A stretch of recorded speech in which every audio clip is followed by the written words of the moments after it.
Hello, we are here gathered to play Blood in the Arena for the Gauntlet. Uh, so I would like to run down basic CATS procedure. So the concept of the game is that we are playing gladiators fighting for the glory of the editor and to appease the bloodthirsty mob gathering in the seats of the Flavian Amphitheater or Colosseum. So our aim this game is we have each of us created 4 different gladiators and we are going to get them killed slowly in creative and unusual ways. So of course, content warning, the game is about ritual and violence for entertainment. So content warning for everyone. But still, the theme of the game is only subordinate to the safety of all of us. So remember that the Gauntlet inclusivity policy still applies. We have established lines and veils that we'll be treating with respect. And at any time, feel free to use the X card, just calling the attention, either in the chat, either by signaling in video, in any way, just interrupt the scene and we can do a rollback. Or if you prefer, you can use the script change protocol to slowly fine-tune and create a scene that is in progress. As a side notation, I ask my fellow players that if at any point they have problems understanding what I'm saying, or I seem to be ignoring something they said, I'm partially deaf and a non-native, so I might not be as clear or attentive as I appear to be, or at least to myself. So never hesitating pointing that out to me. And other than that, I think it's time for us to roll out. And I say we start by introducing the 4 gladiators that we created before we pick those we'll play on the first scene. And I'll say, let's start with Kyle. Kyle, why don't you introduce your 4 unfortunate people? All right. My 4 gladiators are Ambrosius Agricola. He's a cestus, which means he's a fist fighter gladiator. A young guy just coming off the farm, looking to make it big in the arena. Next, we've got Old Fabius, Provocator, which is a gladiator with legionnaire style armaments. Fabius is a former legionnaire, also looking for money. Next, we've got Pontius the Fisher, former fisherman, a retiarius, so he fights with a net and trident. And then we've got Atalanta the Huntress. Not her real name. She took a stage name based off of the heroic figure, who's a bestiarius, a beast fighter. Okay, good lineup, but we have so many more. So, Philip, go ahead. All right, so my first one is Nicolaus, the Fearless Cock, and he is a blindfolded gladiator named Andabata, and I think he's like one of those gladiators that's kind of the eye candy gladiator. And I think he's kind of cocky, obviously, but it's also somewhat of a stage persona, right? And yeah, I don't know what a blindfolded gladiator fights with, but I'm guessing it's like a sword. So, um, the next one is Bardus the Cleaner, and he he's a Thrakes type, which is a tiny shield and a curved sword. And yeah, I think he just like his idea is that he just like cleans up the arena. Like he just like cleans everyone up. Then I've got Zoe the Backbreaker, and she's a Murmillo type, which is heavy armored on the head and one half of the body, and she's got a large shield and sword. So I imagine she's like towering, like the the arena equivalent of Brienne of Tarth in some manner of speaking. And then I've got Petros Giantsbane, who is not much over 5 feet tall, and he's Laquarius type, which is a lasso and knife. Okay, and next, Walter, give us your people. All right. Hey, I'm Walter, he, him. And I have first Ursius the Short, who is also very short. He's like 5 feet tall, and fights Demarcaris style with 2 swords. Then there is Postumius the Finisher, who is a Licarius, lasso and knife, and he gets his name the Finisher because he often starts slow, but he finishes in the end. Spurius the Lame, who is an Esidarius, a chariot fighter. So I guess, does that mean he gets to like drive around in a chariot when everybody else is on foot? And then there's Silvius of the Dark Wood, who is a Velites, a spear and javelin. Finally, me, Ludo. I brought to the table Hippo, the Long Strider, mysterious challenger that seems to have come into arena just to prove how much of a skilled pugilist he is instead of actually for money or glory or even citizenship. Then we have Salvia Decimator. She is a disgraced legionnaire that seems to had no other choice to a honest life other than the arena, but she does not like to speak about her past, and she's not exactly the most friendly of the gladiators of the school.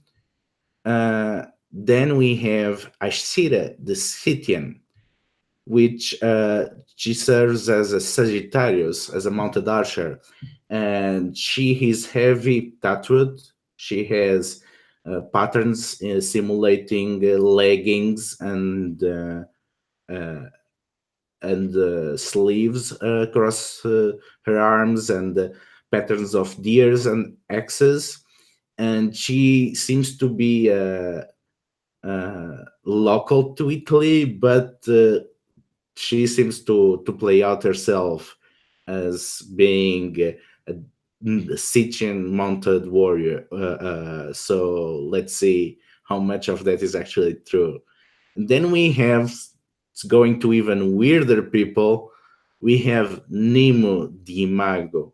So this is a weird type of gladiator. He is always in character. So he, even when others are relaxing in the school, he never breaks character, and he is a Caesar, which is a very weird type of gladiator. Like, they have this mask that covers their entire visage, and then as weapons, they have their upper limbs encased in metal tubes that end in double-bladed small swords, which seem to require even more skill than the Demacarius, but for sure look extremely unnerving. And now that we have our people, we are going to go through the first scenes in which we establish the dynamics between them. So each of us will pick a character, and so there is still no fights, nobody can die here, and each of us picks a character, and if anyone has an idea of the type of scene that we want to do, you can throw it out and start immediately. Otherwise, we'll go in round order. So who is picking who?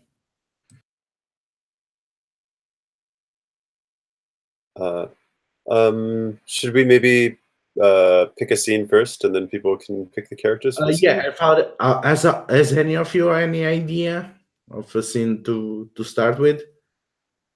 Some they suggest are like lessons, training, downtime, or meal for the first scenes.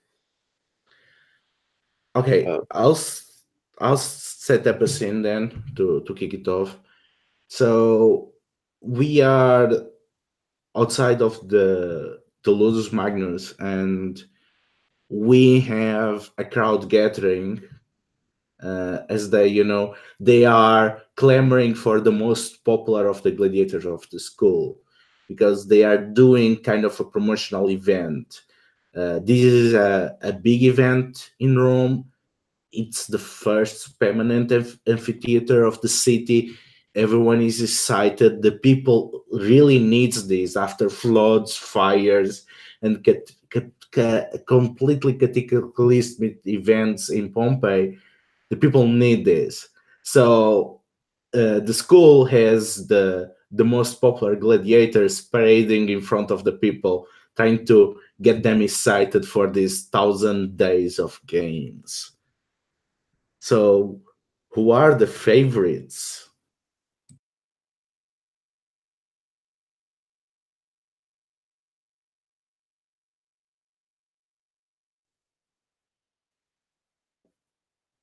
Who are the favorites out of our group? You can pick any character, not only the ones you created. So who is the favorite of these 16?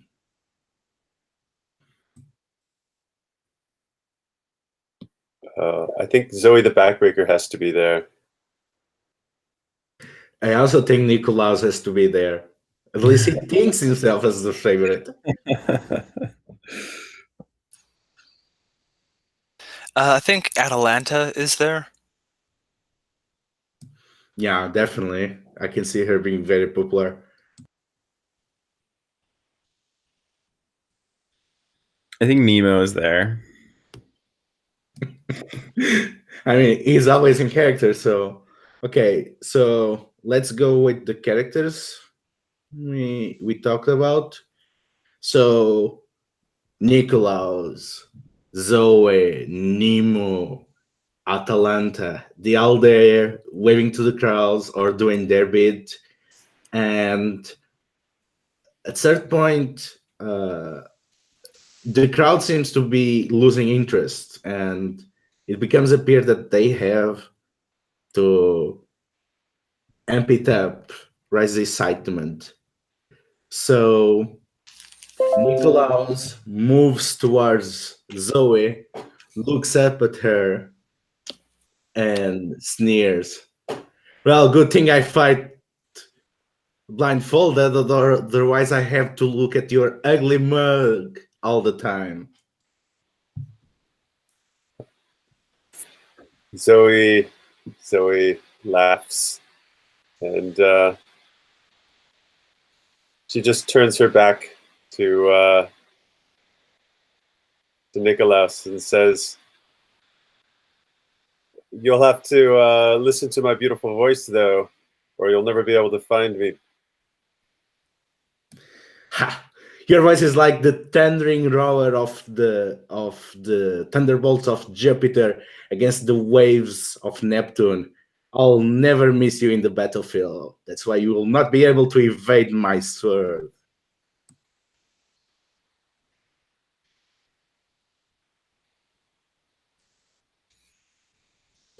Zoe like kind of gives like a little hand signal to Atlanta to kind of like for Atlanta to like come up behind Nicholas, and while she's doing that, Zoe starts like dancing around and making a lot of noise with her feet in front of Nicholas, and like fainting toward Nicholas, and then backing away to try and like distract Nicholas.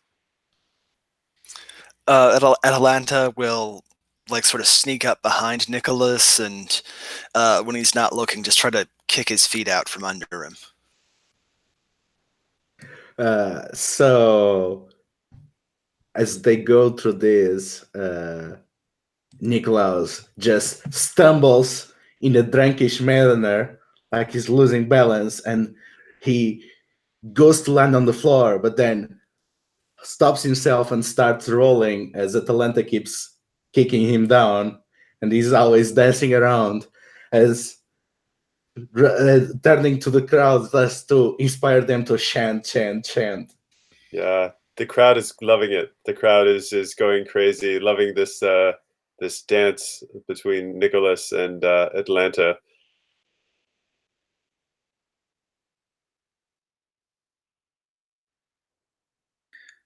I think that's when Nemo walks up, and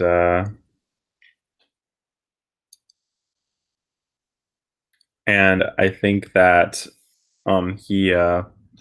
he's got his swords. So Niklaus stops dancing and moves away, scaring the distance as if afraid of the suddenly stare of the enigmatic Nemo.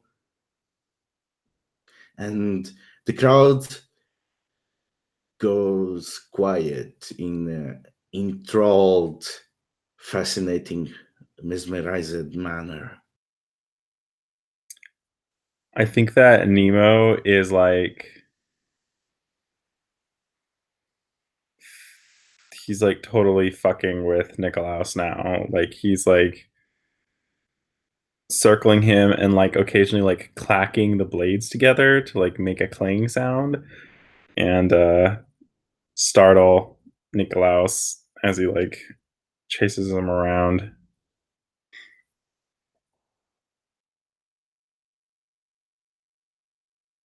Zoe joins in. She like as Nemo is making sounds on different sides of Nikolaus. Occasionally, Zoe takes her heavily armored half of her body and bangs her shield and sword against it to make a similar kind of sound, just to make more distractions for Nicholas.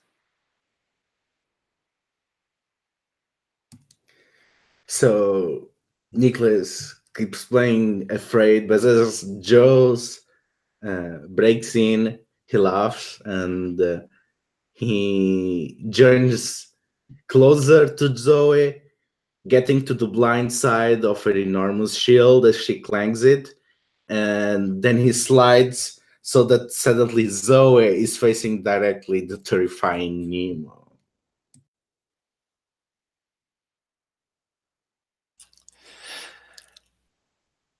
I think Atlanta's just gonna run up behind Nemo this time and just sort of like tap him on like the back of the head and then like sort of dodge back and just having some fun, like getting close, whacking him a little bit, then getting out of range of the blade hand things.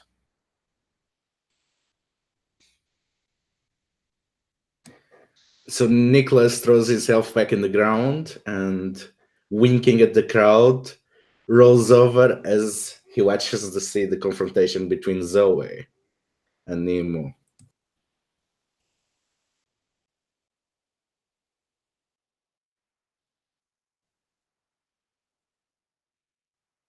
Zoe just stands before Nemo, and with it's just sort of like a stare down moment, just looking at Nemo, unflinching, but not threatening either. Just like just this moment of meeting Nemo's gaze, which is very unnerving for most people because with Nemo's helmet you cannot see his eyes.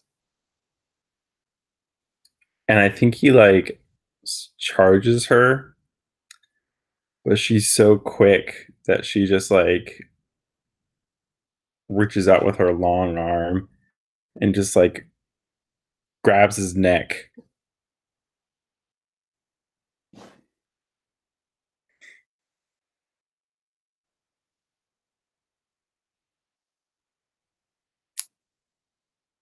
Yeah, Zoe lifts up Nemo by the neck and shoulder, almost this like wrestling move, and the crowd is like, "Oh!"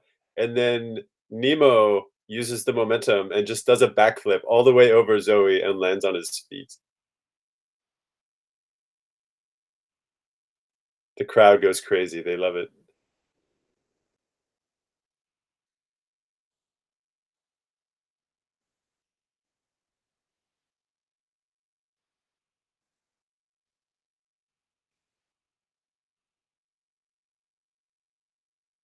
I think this is a wrap. So, what we can say about the relationships? Yeah. I think there's clearly something going on between Nikolaus and Zoe, but I cannot realize if they are really rivals or if they play off each other usually. That's right. I think that's a good question for a lot of this, because how much of this particular thing is like professional wrestling style and how much is real?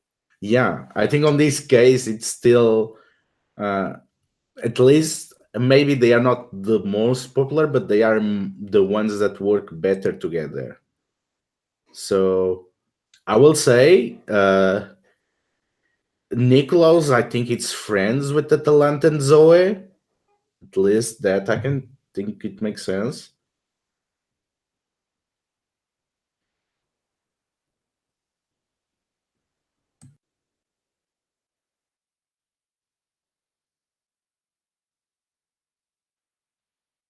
Okay, that's interesting. So they're like friends that are but that they like play at like harming each other. But how does that translate into the arena? Like, because in the arena it's actually bloody, right? But do they then not? Are they then more likely to aid each other in the arena then when it comes to it? Well, I will say that on the because they are very different types of fighters, and usually, a Murmil will be against a more heavier type. So probably more often than not, Nikolaus and Zoe have to fight on the same side. So they have to play up this. We don't like each other, and we have to work together because I'm fast and you are a shield. Mm.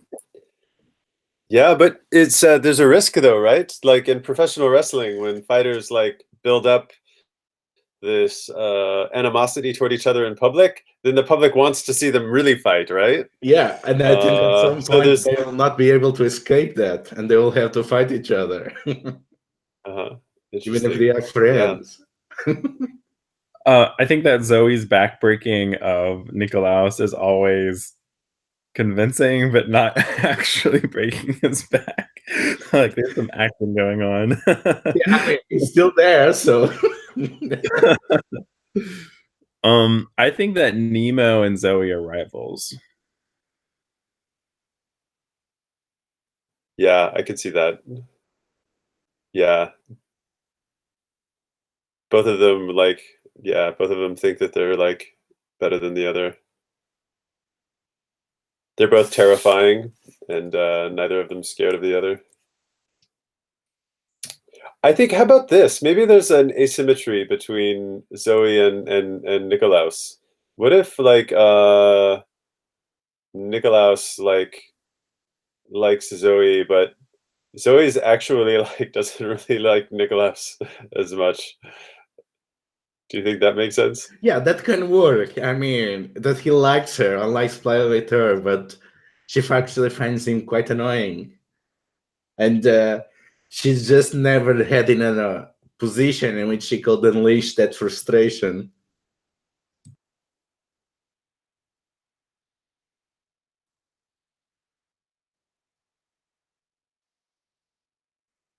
Now, where does that get recorded? Let's see then. Is it? I think that might not work with the rules though. Yeah, maybe they both have to be rivals of each other. Either both rivals or both friends. Okay, I so think so. That might be right. So All right, let's let's- just pick friends then. okay. We'll see how that goes.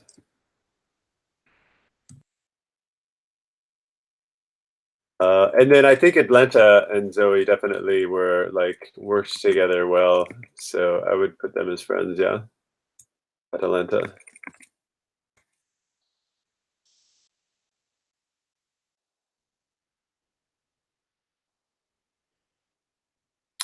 So what about honor? I don't think the rules are pretty vague in which qualifies as honor, Mhm. but I mean, I don't think, at least on this situation, anyone had the opportunity to even be dishonorable. So I'm not sure. Also, I don't know how literal they are with honor, or if honor is just they played to their character. I think it's just totally like subjective, like up to us. They lose honor by backstabbing or by begging for their life. But I think I kind of interpret it gaining honor as like a little bit like the players just kind of voting for, you know, who they were excited about, who they want to, who they think was, you know, really heroic or they liked in whatever way. I think it's pretty open. I think that Zoe gained honor by standing up to Nemo. By like, yeah, because if we take that, then both Zoe and Nemo, they became really the thing that everyone wants to see. So I think both of them deserve to get honor this scene.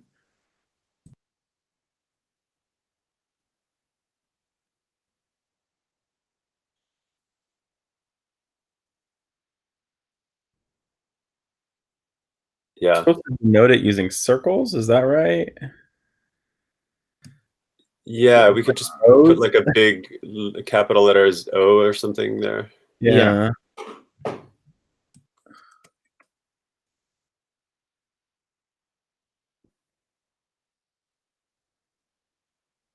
And then Nemo gets one as well. Is that right?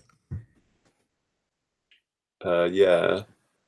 And I think Nicholas, he was just stirring it up, right? Like he was definitely fearless and caused a lot of the action. So I think he certainly deserves some honor as well.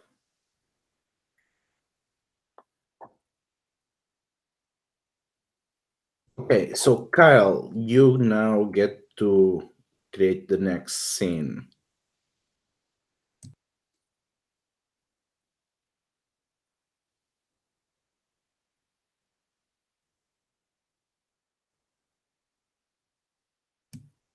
Kyle, you are on mute. I think I cannot hear you.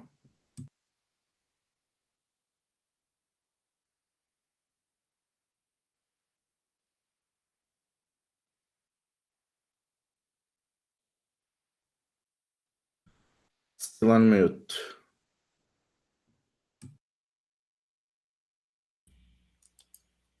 Can you hear me now?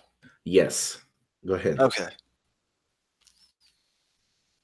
So I think this is going to be a training scene. The Ludus Magnus has all the gladiators just doing a ton of just really exhausting drills, try to build up their endurance for the Colosseum.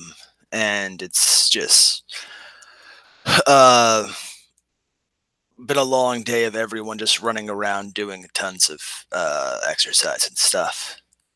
And I think I'm gonna pick Ambrosius Agricola as one of the characters in the scene.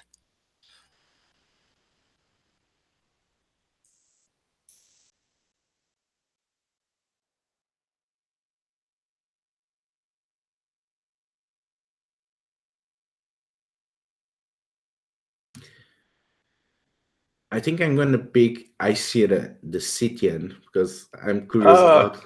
I was just about to pick that one. Okay, you go ahead.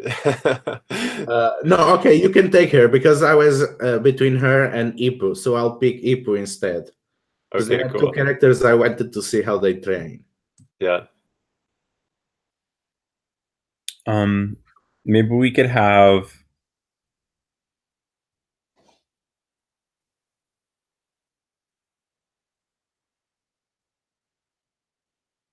So we've got someone on a horse, right?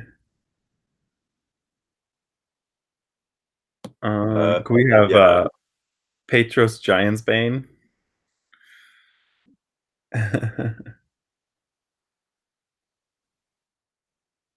Cool. Yeah.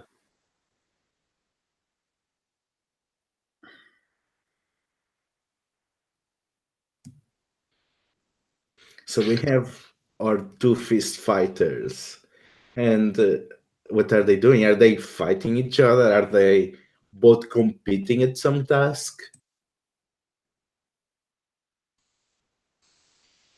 Sure, yeah. We can have the two fist fighters just doing some sparring and practice and training and stuff together.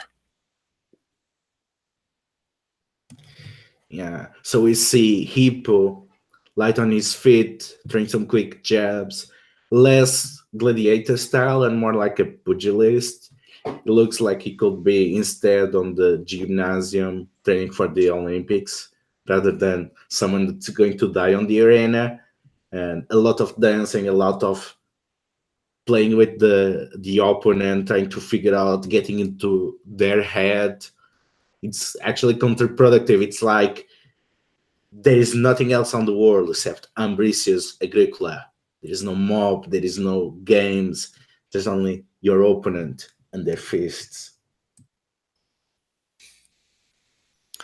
And I think Ambrosius is holding up fairly well. It's been a long day, but he's doing not he's not dragging yet. He's still fairly active, and he's right now practicing less on the actual physical punches and stuff, and more the showing it up showmanship for the crowd. Flinching back from things way more than he needs to, just playing up every strike, just trying to make a big deal out of everything.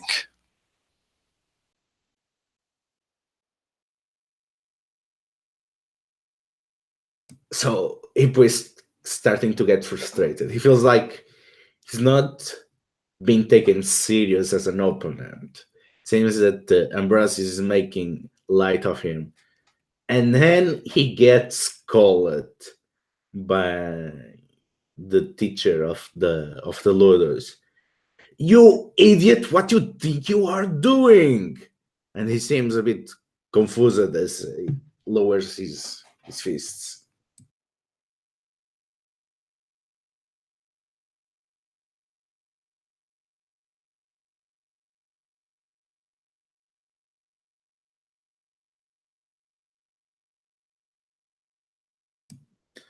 So what is our horsewoman doing? Yeah. Askraya is she's riding her horse around, and one of the things she practices is quickly dismounting from her horse, and it's really amazing to see how she can like jump down from her horse and then back up onto her horse and jump down from her horse, and she just does this all day long. It's like she has this amazing endurance, and then she prances her horse around with great agility as well, working on the dexterity of her horse to be able to maneuver through the mayhem of combat. And she at some point she rides over to where Hippo and Ambrosius are fighting, and she takes a moment to get her breath, and she watches the two of you, and there's this a sequence where Hippo is punching at Ambrosius, and Ambrosius is ducking and dodging, kind of showboating even, and Askraya begins applauding and says, Hippo, are you trying to fight the air? Because that's all you're hitting. And Hippo is really losing his cool. Because now I see this messing with him. Ambrosius is not taking him serious. The teacher is screaming at him, and he just throws down his cestus, and he goes to the nearest bucket of water and just puts it over himself. And the teacher seems to continue. You don't understand. You are fighting yourself. You have to make everyone fight with you. Whenever you hit someone, even the air, you have to be hitting for the entire everyone, every spectator, the emperor themselves. You have to be one with them. You're not yourself on the arena.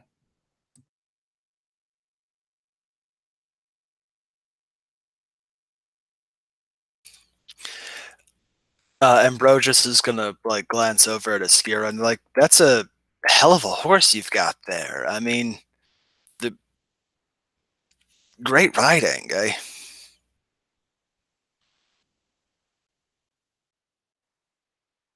Thank you. This is Vilius, my steed. Vilius will take me anywhere. I think that's when Petros walks up and he's like finicking with his rope, and I think he looks at how do you say it? Aesira? Aesira? Is that right? Is it Askyra? Aesira. He looks at Aesira and he's like, "Are you ready to practice with the rope?" Go ahead and try. I'm always ready. And then she begins riding in circles around you, and she takes out her bow, and she just kind of like points it at you. She doesn't have it pulled all the way back, so you know she's not actually going to lose her arrow, but she's teasing you, riding around you in circles with an arrow pointed at you. But they've kind of done this before, and so what he starts doing is what the crowd likes when this is going on, is he starts like rolling under the horse as like they're in this like close situation. He'll just like dive like through between the horse's legs and just kind of like weave around her as much as he can. And of course she has to like slow the horse down so that he can do this a bit. Yeah, I think at one point Petros actually gets like the rope sort of tangled in the horse's leg, and the horse kind of falters a little bit, and Askraya almost falls off the horse and is left kind of like, somewhat dangling from the pommel of the horse, and has to jump back on. And she laughs and says, "Ah, good Petros, you got me that time."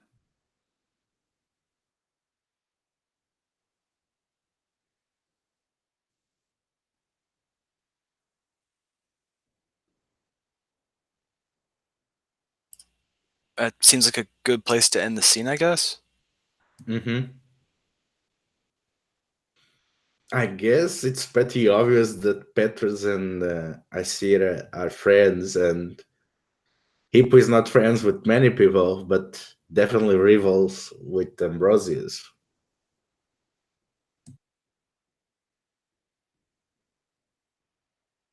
Yeah, that sounds right. And I think Asira deserves honor.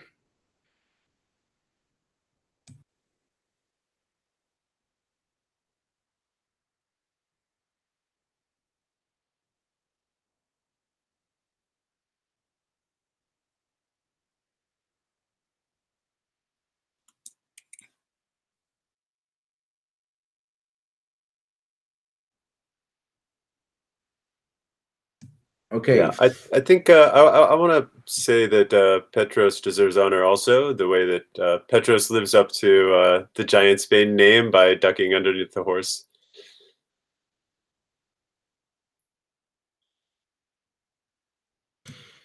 Okay, so Philip, you get to set up the third scene. I think the third scene is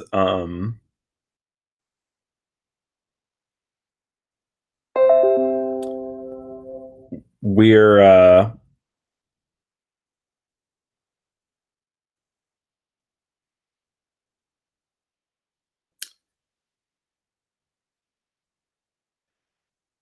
I think that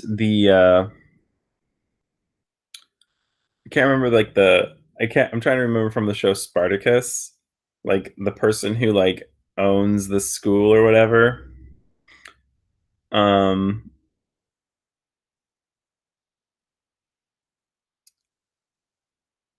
I want to say I can't remember. But anyway, they're having some other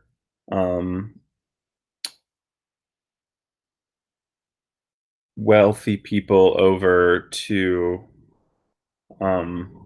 check out the goods, as it were, sort of like a party, like a wine drinking kind of party, where they fancy up um, the gladiators to show off and make something of a spectacle about it.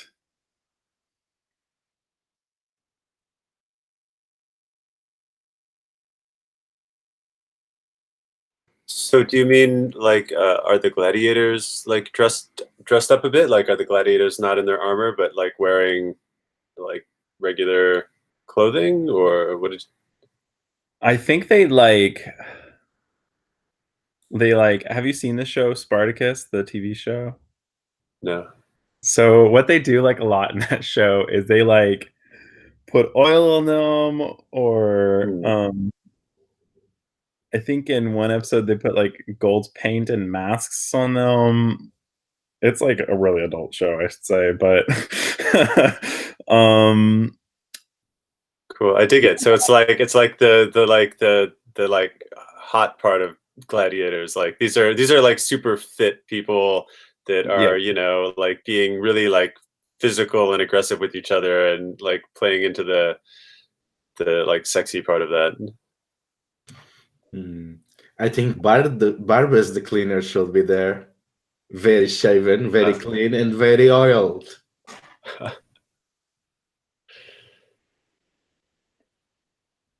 Yeah. So this is the last of these scenes, right? We only do 3 of these. So now's a good time to pick a character you want to see, because any characters that's not in this scene is very likely not going to be in one at all.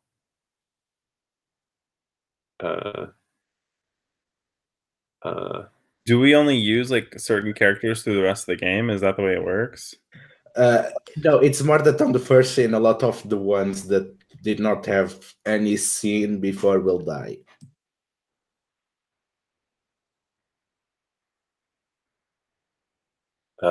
See, I want to bring in Spurius the Lame in his chariot.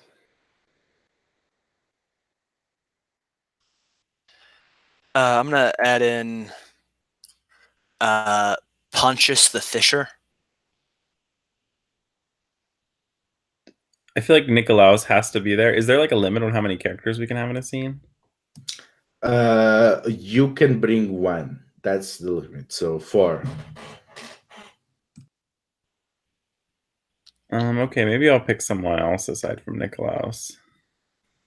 But let's see. So who do we have? We have Spurius the Lame. We have Bartus the Cleaner. We have who else? Pontius the Fisher. Where's that person at? Third down and third from the left. Okay. Okay. Um.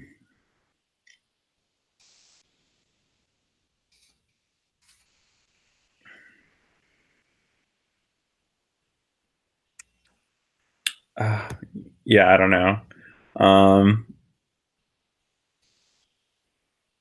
So should we try and get everyone in a scene, or do we want some people not in scenes? Well, there will be some people not in scenes because we're only doing 3 of these, and then after this scene, we take the 4 characters with the lowest amount of honor and whatnot, and or is it the 3 characters? Anyway, the 3 or 4 with the lowest amount, which is basically people who were never in a scene, and they all get killed.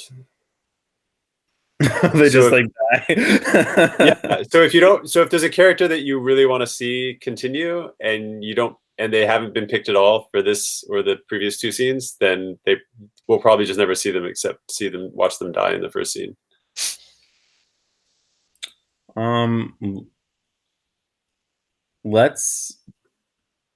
Let's see Ursius, the short.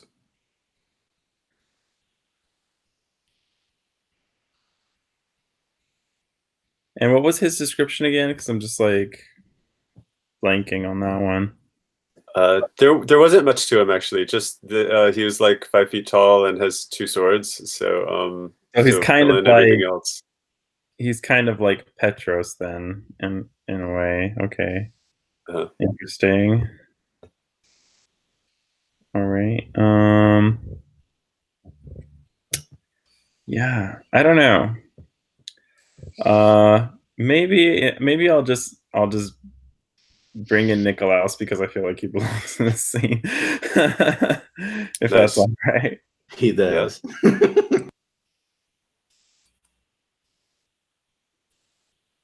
Okay, so bring us there.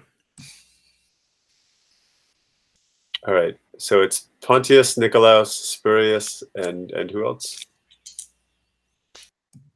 Bardas, Pontius, Nikolaus, and Bardas.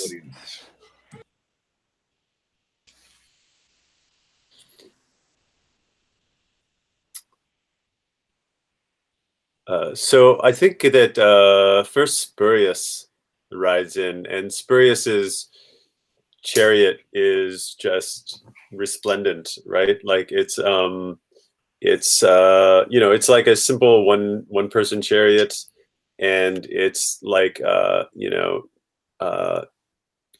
in gild, it's completely gilded, and a lot of it's just paint, right? But it's just like beautiful gilt chariot, and this stunning white horse pulling it. And Spurius is there, and he is oiled, and he has no hair. He's totally bald. His head is completely shaved, and he is you can't really see his legs. There's he doesn't he doesn't actually like walk very well. His legs are like bow-legged, but because he gets himself around mostly with his upper body, he's like just totally like built, like his arms and his chest are just huge because he like moves himself around mostly, with like his arms everywhere he goes. He like climbs on things, and so he's all like this glistening chest and arms. Can we say that there's like maybe like an ornate fabric that they've kind of adorned him with, like around his waist, that kind of covers his legs in a way? Yeah, I like that. Like a skirt, I guess is the word for that. Yeah, basically, yeah. He's wearing like he's got like a he's got like flowing red, like MC Hammer pants. Just he's like I just like to imagine like this draping fabric like hanging off the horse, and Oh yeah. For this, it's like the fabric, like actually, like this isn't for practical purposes, like combat worthy. So there's like, it's almost like this like train that kind of like follows out after the chariot, like 10 feet behind the chariot, and and just kind of like flutters in the wind. This like red, it's like almost like a red cape or something that like comes from his waist. Yeah.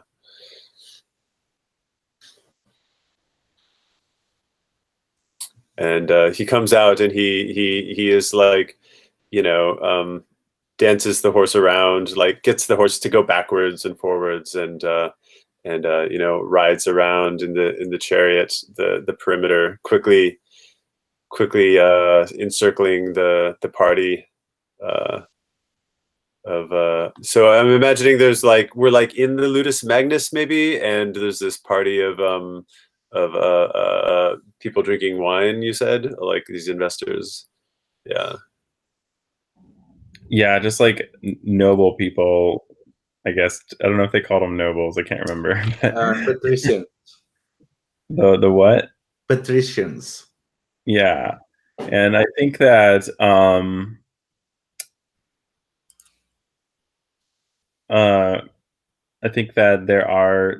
there's some appreciation for Spurious's muscular upper body, and some obliviousness of the lower body, and I think that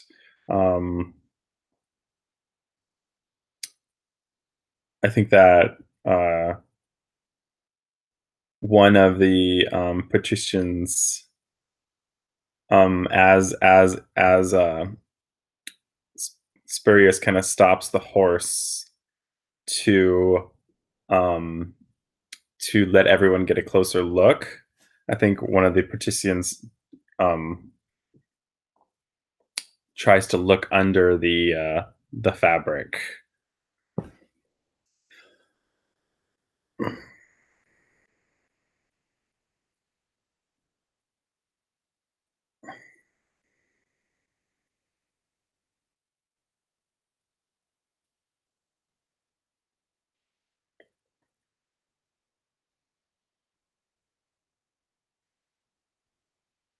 And I don't know if someone else wanted to jump off from there, or I think. Oh, I was on. Yeah. I was talking, but I was on mute. I was saying. Oh yeah, I was just. Well, I was starting off by just saying that like, this seems like looking under someone's like skirt or something. It seems like that would be like improper in like so many other times, but during Roman times, like a patrician to do that to a gladiator seems like that would just be like, totally within the realm of like what's considered like, appropriate at that time, right? Even though it's like non-consensual, just like I'm just gonna look under your skirt and see what's under there. Yeah, I think that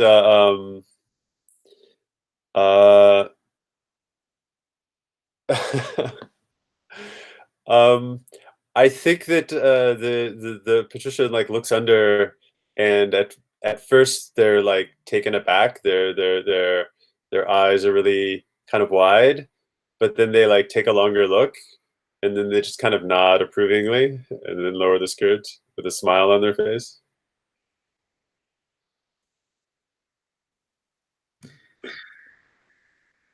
See, Spurious, this is what you get by not cutting the middleman. And we get to Bardas. So Barda is well cleaned, well shaven, well oiled, and save for some torques, which he's not wearing on his neck or limbs. He's not a barbarian. So he has a strip dangling over his right shoulder from which there are 6 torques, which he claims that each of them is for a favor that they earned from their sponsors after their victory. Other than that, he's completely naked. And he has been playing the party, less the patricians, which some of them are seeing it as a kind of a snub, but more the equestrians that more and more are part of the administration of the empire, and they make this circle close to the Flavian family. So he's playing the people with the money instead of the people of the true nobility. And well, that is making a lot of people with money that want to invest in the games happy. It's making the patricians less happy. And they are kind of doing their best to ignore the naked Bardas.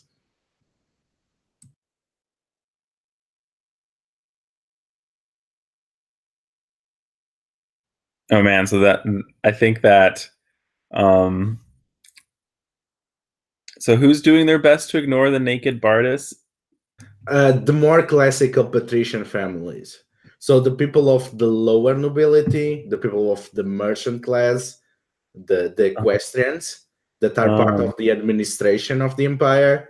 They are all over him because usually people defer more to the patricians, but he's working them because he knows that they have the influence and the money. What exactly what the owner of the school wants. And so the nobility, trying to avoid looking at Bardis's nakedness, is that more of just like it's very distracting and he's not giving them any mind, or is it because they actually, I don't feel like they would care like about nudity, right? Like, what do you think? No, they will not. Definitely will not care about nudity. It's more that like when you have a work of beauty there, and we are in a gathering which is about appreciating work of beauty. You are socially expected to appreciate it, but in this case, the work of beauty is snuffing you. So you kind of want to reject it back, but at the same time, you have to appreciate. So Okay, so this is when like the leader of the school or whatever, and trying to please everyone, like has like, I'm guessing there's like servants, right? They have like the servants pull out Nikolaos, and he's shaven um and oiled as well, and I think they have him wearing a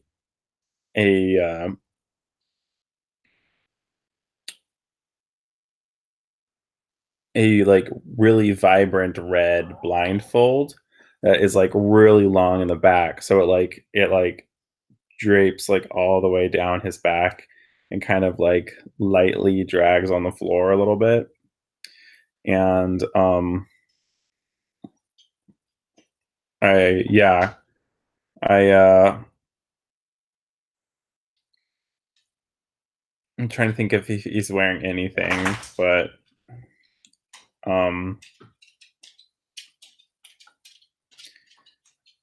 yeah, I don't, maybe he's just wearing that. This is that kind of event. I think they've got some like gold paint or something that they have painted swirls alongside one side of his body to make him like fancier. And I think that there is a bit of a reaction from the crowd that even draws attention away from Bardis.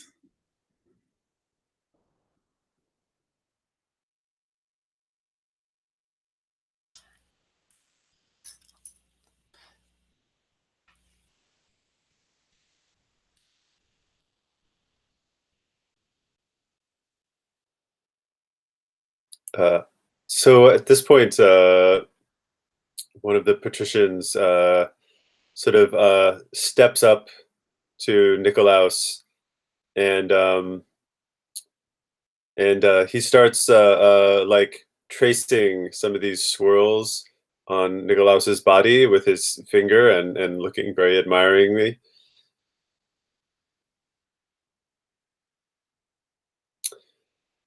And he says, "You are too gorgeous to be fighting in the arena. Surely you should be the subject of for artists to sculpt your exquisite form from stone to display in the plazas."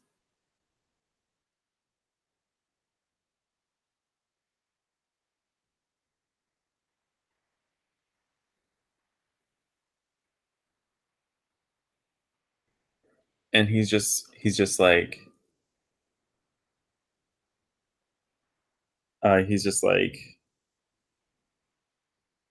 thank you. I don't know like the I can't remember like the way they address people who are higher class, Do you even know how they address people of higher class? There is no that kind Okay. of formality was not a Roman thing. Okay. All right. Yeah, he's like, thank you. And I think that the school owner or whoever it is, like walks up and it's like, yes, a fine specimen indeed, as you can see. um and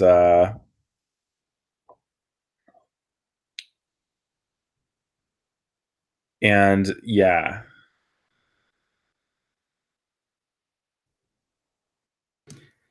So Bardas loses his smile for a moment because he's not pleased with Nicolaus again, gets all the attention, even if he's clearly the superior individual and gladiator. And he laughs and he says, well, if it's statuary that you want to appreciate, well, do you know that Pontius over here has been used for model for many of the statues of the divinized emperor himself? And he gives a wave to where Pontius is entering. And Pontius is he's not here because he's a particularly good fighter. He just happens to look real good.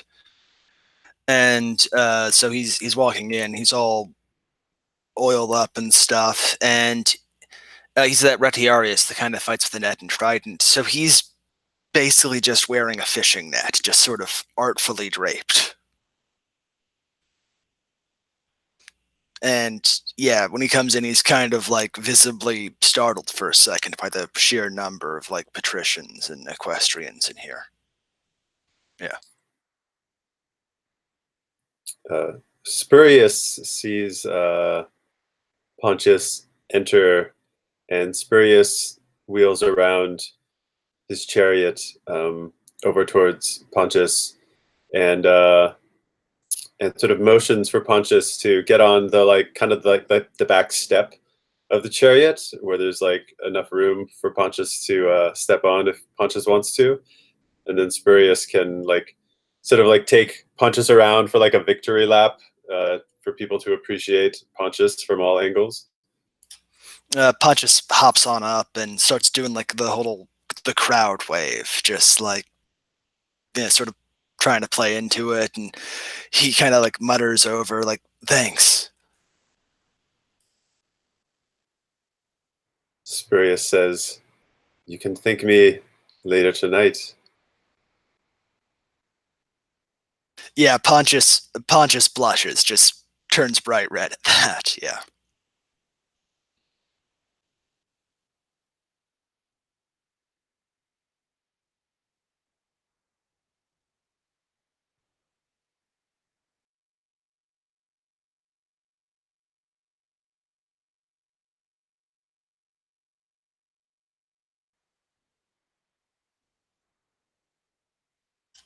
So Spurius, after making a round, drops Pontius off in the center of the patricians and equestrians so that they can admire Pontius from close up. And then Spurius pulls out from inside the chariot a very nice carafe of wine, and says, and the head of the house says, "And here from Spurius's chariot is a special wine imported all the way from the faraway, I don't know what it would be called, but something like in France or whatever. I don't know what the Romans called that area, right? But like somewhere like one of the farther areas of the empire. Special for this occasion." And Spurius pours glasses for people and hands them around.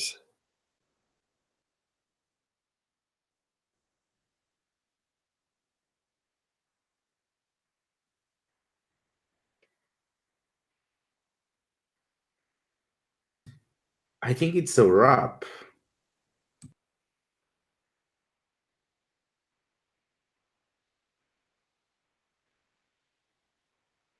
I think it definitely see a rivalry between Bardes and Nicholas. That sounds right.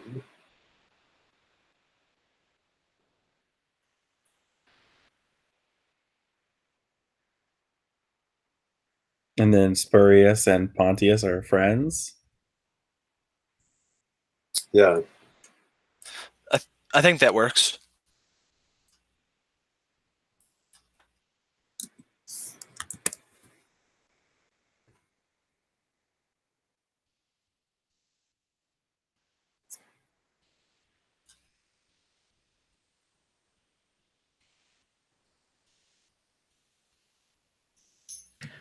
I think Spurs has earned honor this scene.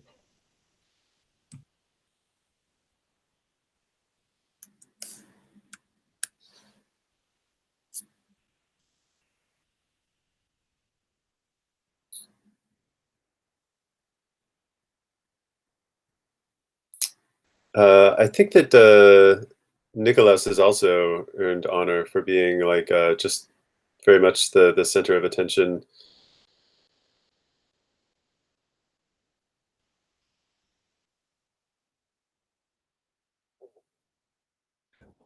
He's got two already.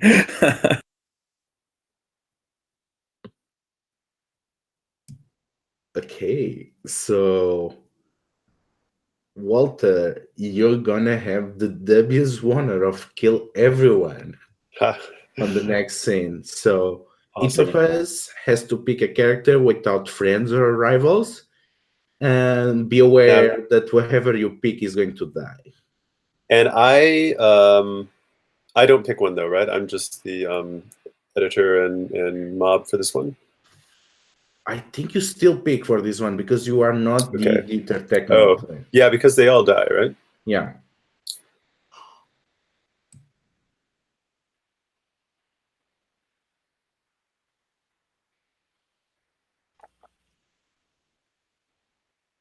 Oh no, there is an editor player.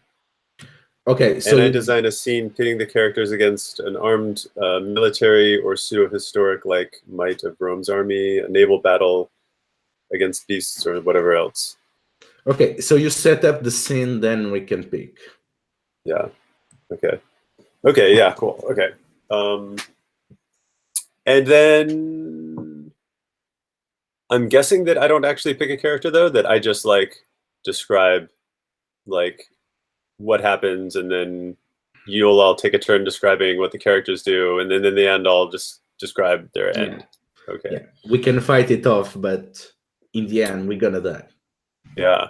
I like the idea of a naval battle. I think that's a cool scene. Yeah, I'm imagining that there's going to be like a in particular, there's going to be I mean, there's going to be many ships in this fleet. It's going to be a really big naval battle, but all of the gladiators are on one ship. It is one of those ships with rowers, right, and the like Ben-Hur style drum.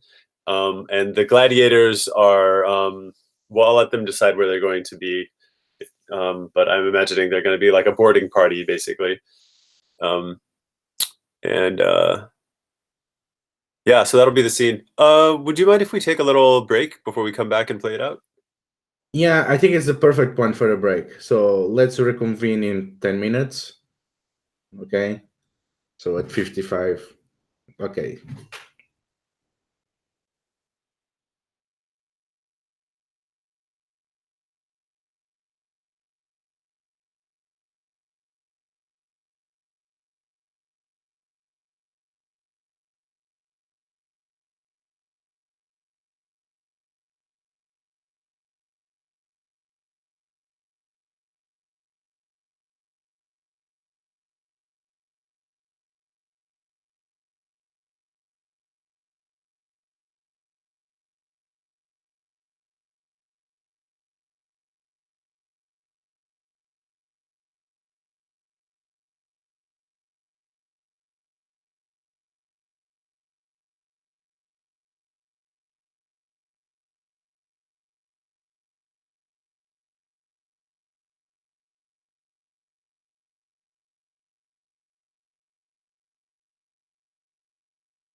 Okay, everyone is here. Okay, so I'll start by. Oh, you all need to pick your fighters, and then I'll give the details of the scene opening. Okay. Yeah, I think I'm gonna pick Silvius of the Darkwood because I went to see him on a naval battle. I'm gonna pick Old Fabius. I will pick Salvia, I guess.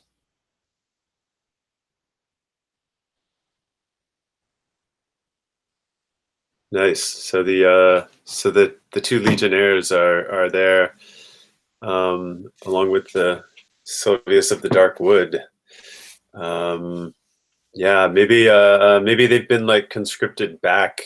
The legionnaire the legions are being conscripted for naval battles, and this is a huge battle against one of the rivals of Rome in a naval battle. It's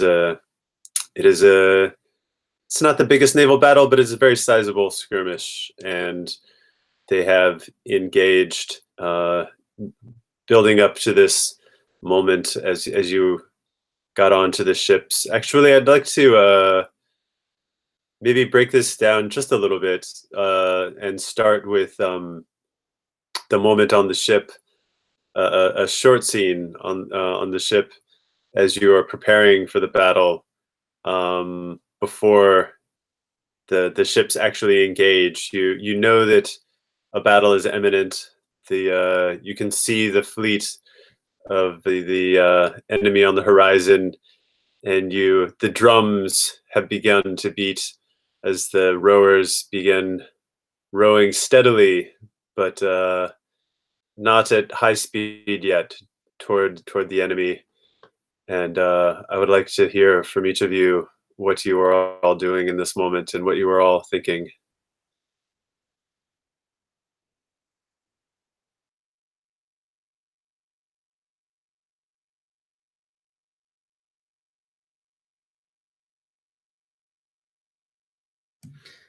Silvius, poor Silvius, he has always been afraid of water, and he thought that he'll never have to face it inland. But here he is, surrounded by water in every direction, and stuck on a boat. He cannot believe how the gods can be so cruel, and he clenches his spear, holding to the last tie to the woodlands back home in Dacia.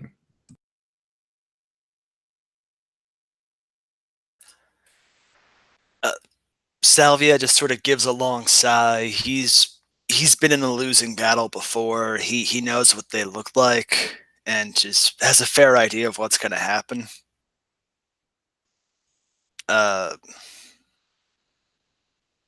Just kind of bracing himself for the end.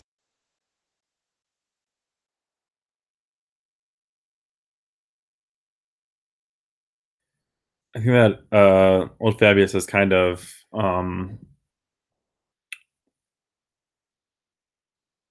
he's kind of accepting of his fate, like his time has come.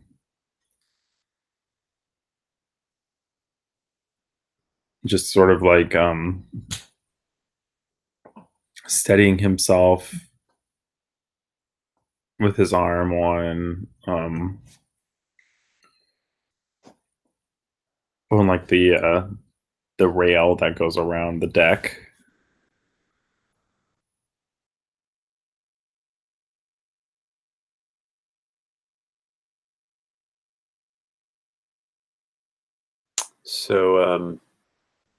So the fleets begin to close. You are not the very first to engage. You see other ships begin ramming each other, and you watch parties from other ships begin to board each other, and you hear the clang of battle and the screams of death, and you see there is one of the opponent's ships is flinging flaming pitch across at other ships, at your Roman ships, to burn them on fire. And your crew has been ordered by the admiral to take out that ship that is firing the flaming pitch. And so the drum begins to increase its beat as you quickly go to ramming speed, and you feel the boat lurch as the rowers are rowing as hard as they possibly can, as fast as they possibly can. They are propelling you forward so quickly you can feel the wind moving against your face, and you are fast approaching this ship that is throwing pitch, and it throws some, and it hits in the bow of the boat, and your boat is on fire, but not for long, and you are all fine as you prepare for impact.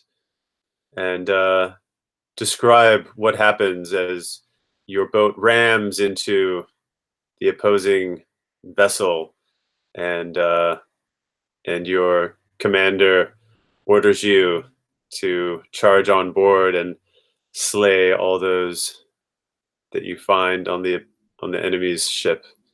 What does that look like? So Sylvius of the Darkwood, he tries to cling to every hope that he has. He's been throwing javelin at the approaching ship, and he's pretty sure that he has not missed a single one.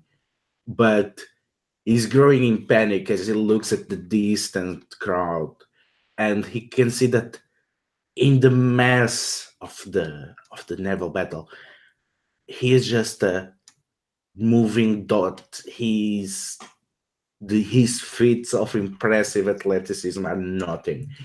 He is going to die, and he's going to die ignored. And as he runs out of javelins, as the Corvus prepare to drop for the naval boarding, he screams in despair, and without looking at the dark waters muddled with blood that he's so afraid, he just runs towards the brim and jumps towards the enemy ship, but he misses by a hinge, and he watches in despair how he has to fall down, and he only managed to cling to the bow of the ship, to one of the many holes in which the hours stick out. And he's stuck there, unable to climb up and unable to find in his heart the courage to dive into the water.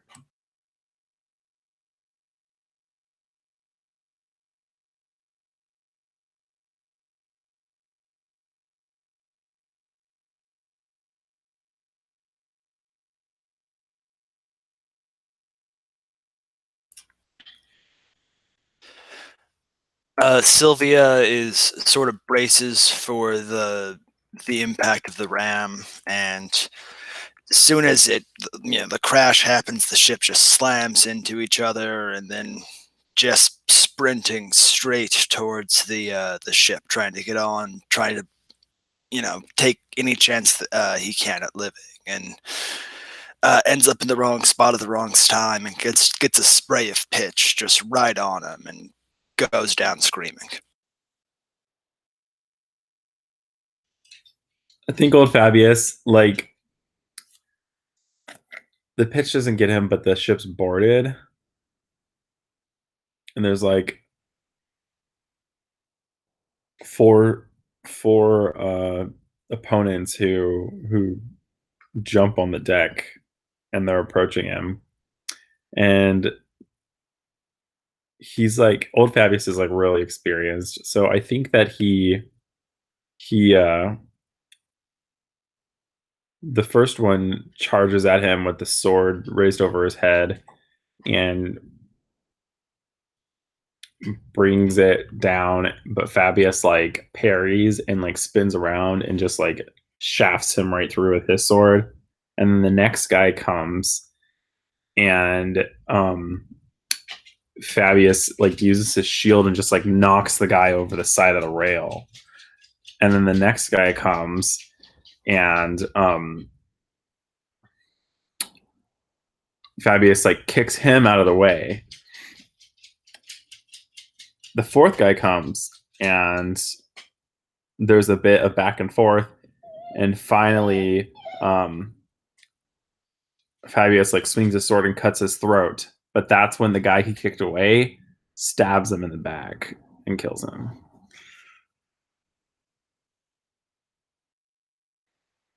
Nice. Well, you all killed yourselves, so I don't think your own characters, so I don't need to do it. I think that's the end of the scene. Nobody from our group survived to find out how the battle ended. Maybe in one of the follow-up scenes, someone can feel free to narrate what the news came back about their friends who were sent off to the naval battle. Okay, so that ends that one. So each of us lost one. So I guess we put in front of our names or something.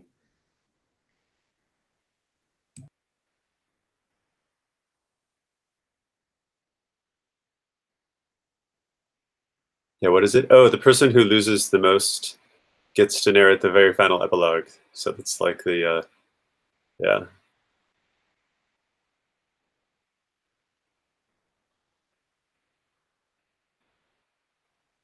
Okay, and so then that was my scene. So now I think I do. So now the three of you get to set like other scenes where where there will be an editor and a angry mob deciding who wins. Yeah.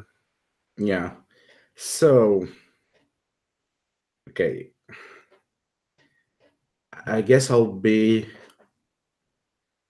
the next one. I have a question about duel. So technically there are 3 characters involved, but so who is fighting what? It says it'll be a 2-on-1 battle. Oh.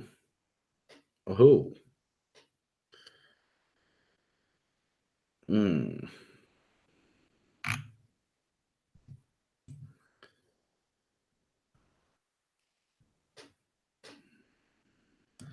Okay.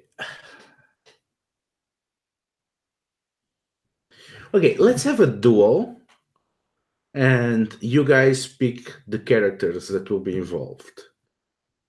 And then I'll decide who's fighting who.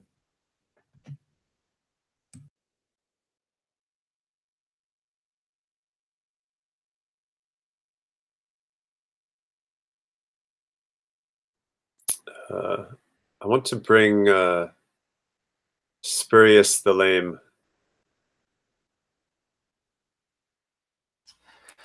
I'll bring in Pontius the Fisher.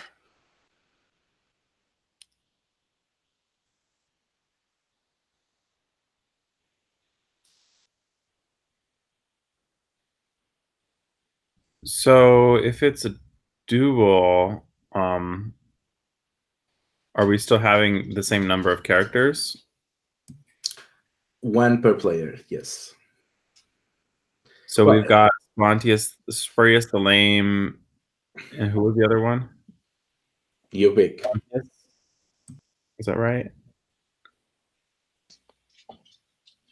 Sorry, who's the other one who's chosen right now? Pontius and Spurious. Okay, cool. That's right. Yeah, they'd be good in a scene together. Let's see.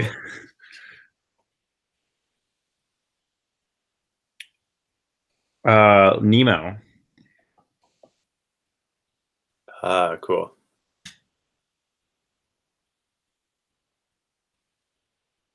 Okay, so I think it's pretty obvious. It'll be Pontius and Nemo will have to fight down Spurious, the terrifying master of chariot, and everyone claps as there is this big entrance of the imperial court.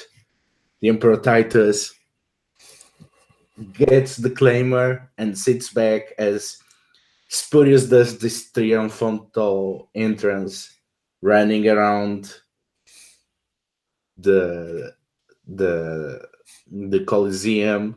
There's still water and blood that is still draining from the naval battle the previous days. So, how does Spurious works the crowd? Oh yeah, spurious. What weapons are we fighting with? It's supposed to be an excellent exhibition, so each of you is fighting with their best weapons. So, the weapons of your style. Okay, so spurious, it just says he has a chariot.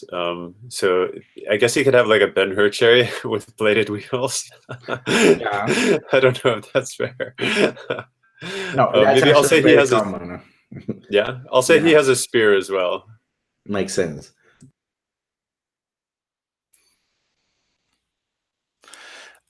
I think Pontius has the standard Retiarius gear, the net and trident.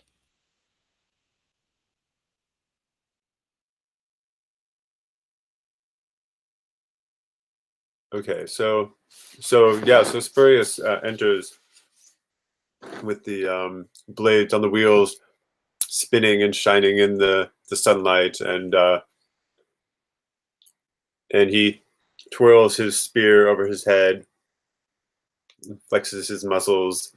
They're oiled, of course. You have to look great for the crowd. And he has not as long of a cape as he had in the that night when they were exhibiting themselves for the patricians, but he has now he also has a red cape.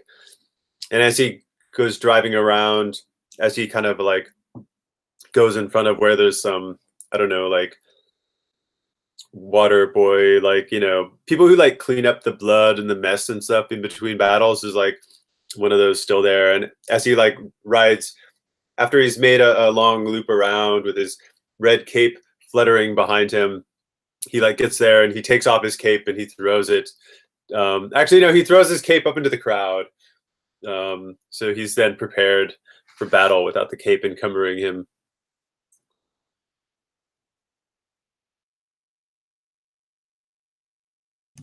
And then it's time for the challengers to appear. There's the creak of metal chains rolling as the gates open, and on opposite sides, the two challengers that are supposed to defeat the master of mounted combat. And Nemo and Pontius enter the arena. How they work the crowd and how they work each other.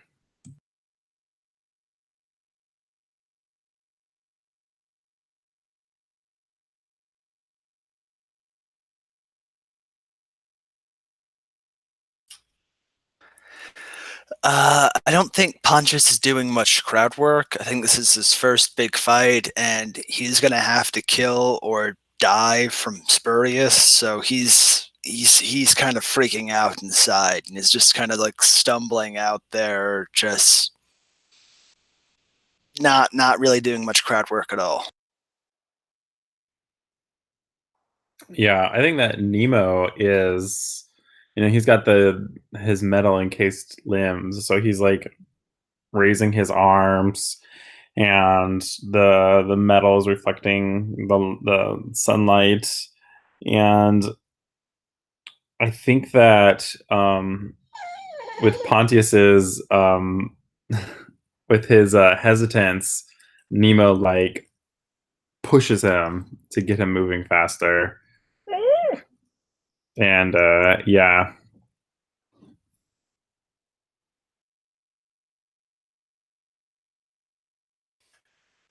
Pontius kind of comes back to himself, like picks up the pace a bit, and just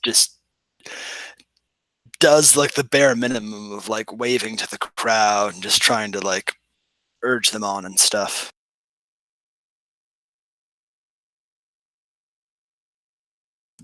Okay.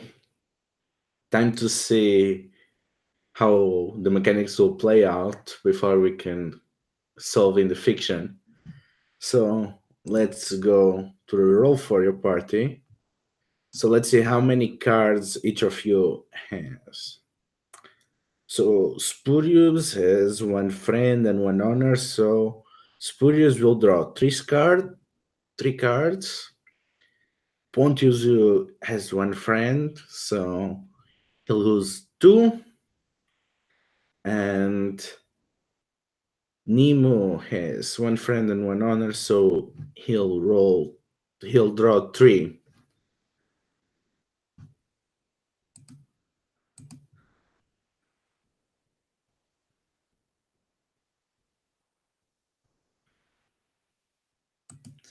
Okay, so who is who?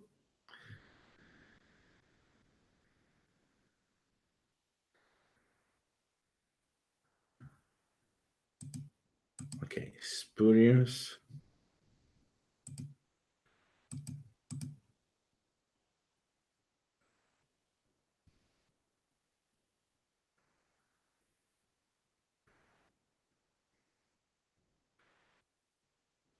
So do I need to do a setup for Nemo like is in the roll for your party? Is that the idea? Yes, you draw three cards for him. Now, remember that there is... So you are supposed to pick the highest value, but in case of ties, you have to check the cards. So you want to have diamonds will beat everything, then it will be hearts that beat the other two, then it will be spades, then clubs. So that's the order of breaking ties. So diamonds are the most valuable, and clubs are the least.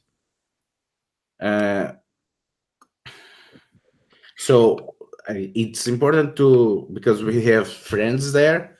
So you can play a card on behalf of the loser. Okay. So if you are the friend of someone, you can save a card then for you to play as an interference. And then we'll see how that works.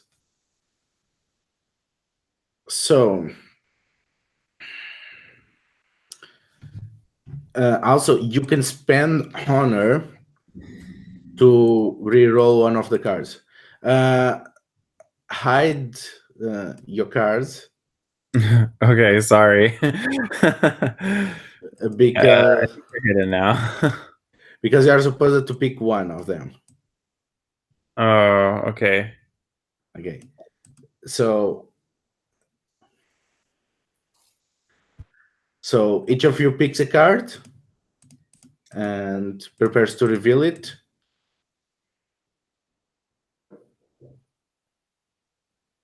And when everyone is ready, everyone reveals. Are we missing someone on the roll for your party? No. Okay. Oh. Did mine work? It keeps like unselecting.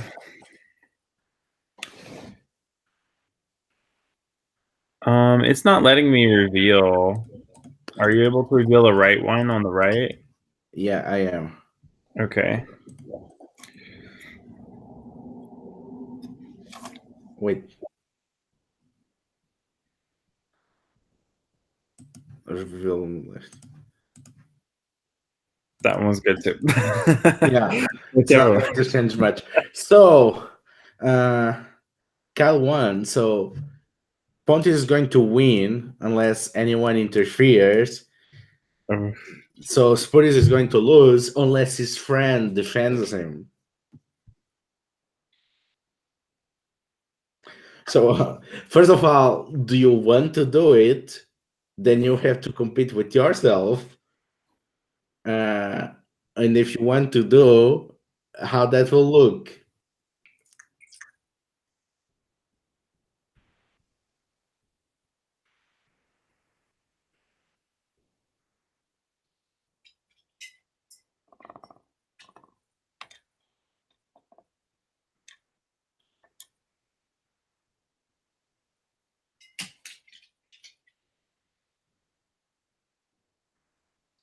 Kyle,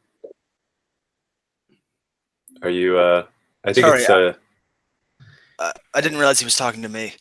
I'm not going to defend Spurious. Okay, so we got to narrate the fiction. So what is going to happen is that Pontius is going to win, and Spurious is going to end up defeated.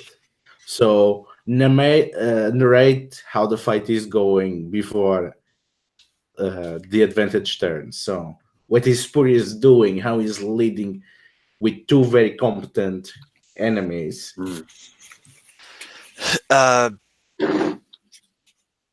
Pontius sort of starts out just doing all the dodging, trying to stay out of the way of the chariot and its blades, and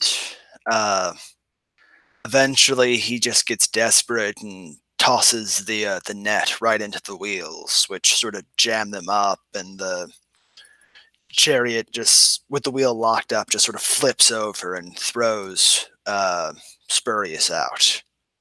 And then Pontius charges up with the trident. So what is Nemo doing on all this?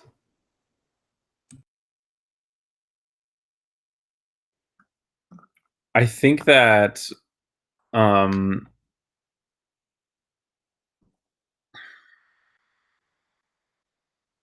he is probably closing. He's probably closing the distance, right? Like,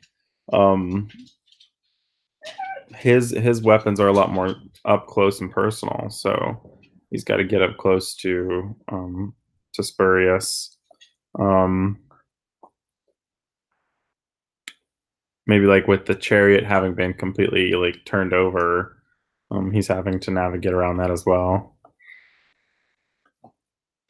So there is the chaos of turned over vehicle, of panic horses struggling to get free, and we see our master of the horse, Spurious the Lame, clinging to his life and his spear. What he's going to do now that he's on foot? So Spurious gets himself up on his crooked legs as best he can. And then he stands up. He usually uses his spear to help push himself up into standing position. And then he takes his spear and he tries to valiantly defend himself. He uses the rolled over chariot toward his back to help defend his back from his two opponents, so he can at least keep the two of them on the same side of him. And that is the best he can do as he fights valiantly, knocking away their thrusts with his spear and thrusting out at them as best he can. So Pontius, how does your friend Spurious ends up in your net?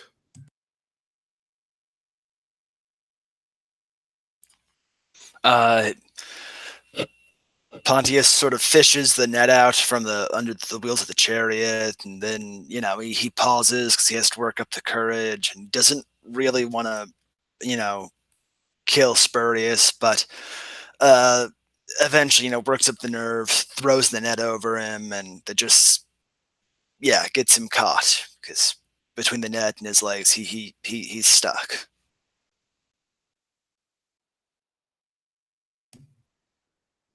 And he's there, pinned, and The mob starts screaming, demanding that you be made a sacrifice to the mains. They claim as the spirits of the underworld themselves, thirsty for the savagery of the arena. The Emperor rises, waiting to decide on your fate. What does Spurious do?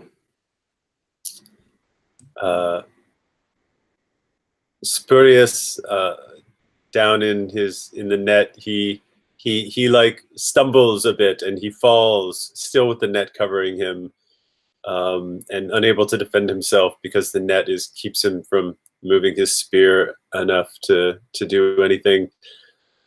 And at first it's unclear if he fell because he cannot support his weight on his shaky legs, or if he has fallen to his knees to beg the Emperor for mercy.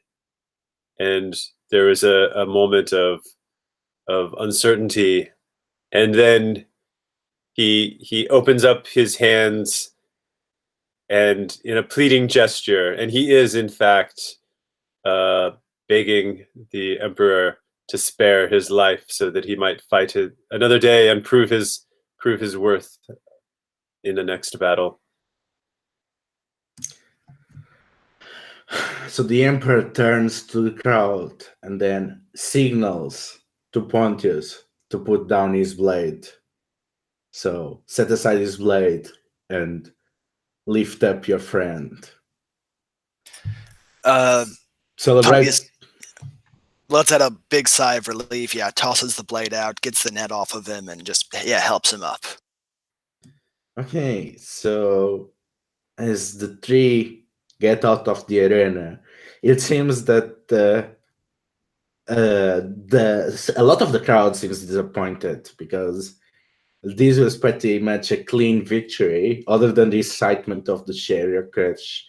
But a few of the more devoted fans, they are very thrilled to see this celebration of camaraderie and how even a junior fighter can not only defeat their senior but also show respect and difference. So now let's make some questions. So Nemo, who was the first person that you killed in the arena?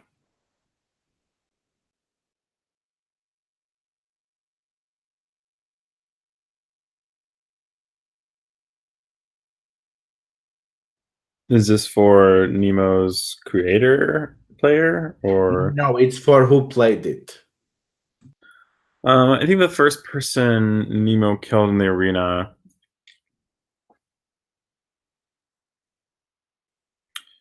was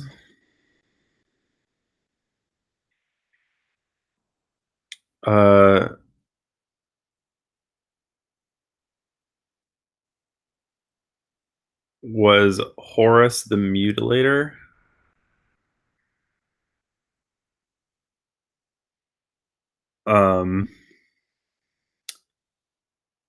And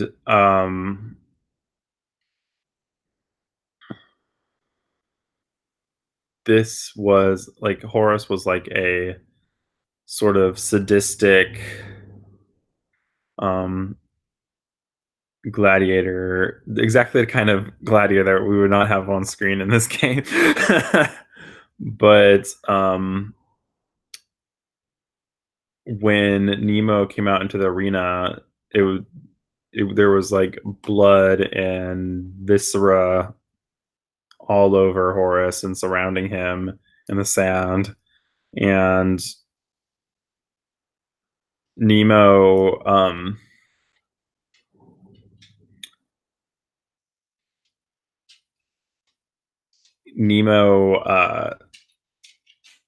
didn't hold back when he was fighting Horus and cut off his hand, like straight off the bat, like not even giving him a chance to fuck with him. You know, basically led to him winning. So, Pontius, what happened in your life that forced you to enter the arena?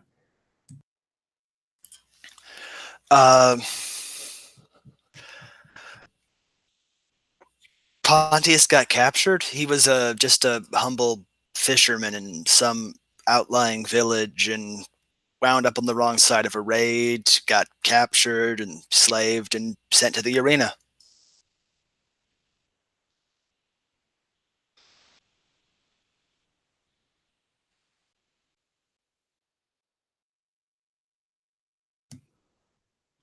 So, Spurious, who was the one person that you truly loved in your life of adventure and excitement and great loss and great victory? The one person that Spurious truly loved was his brother. He had an older brother, and when he was very young, he was born with malformed legs and was never able to run around and play with the other boys when he was growing up, and that was very difficult. A lot of the boys would harass him and bully him, but his older brother always stood up for him and helped him at all the time, and always stood up for him and taught him to believe in himself, taught him to fight to defend himself, and that was how. That was yes, that was the strongest love he's ever had. So, as the afternoon ends, the fighters retreat for another day and another fight. And Kyle, it's now your turn to take the role of Emperor Titus and set up the murder fields. All right. I think it's going to be another duel scene. So pick your characters, and I'll frame the duel. Okay, I'm gonna bring Zoe.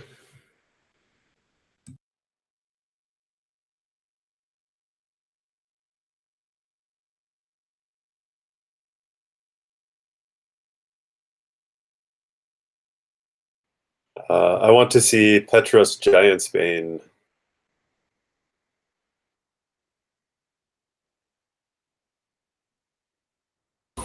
And I'll say Arceus the Short is in this one.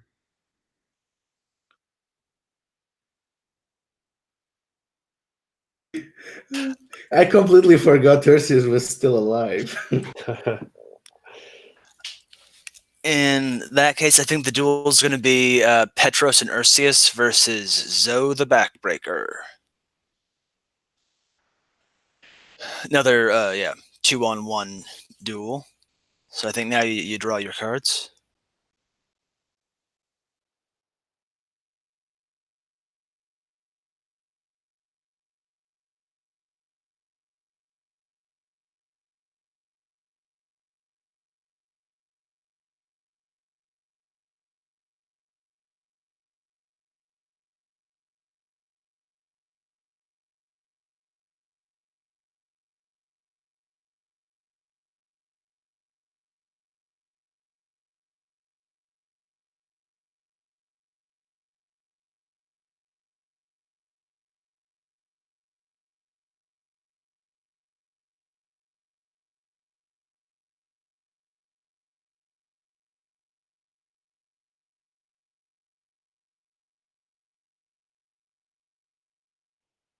I think it cleared or something. Let's try this again. There's definitely something funny about the interface here, which is when you select a card, but then someone else selects a card before you actually do anything with your selection, then it unselects your card. So we end up like competing with each other to select things. Yeah, it's weird. So if I have no friends, rivals, or honor, I just draw the 1, right? Yes, you And roll do I want to one. check enable hidden draws this time? I think it should be. Did you mark it? It wasn't checked for me, so I'll Okay, check it. mark it. Yeah.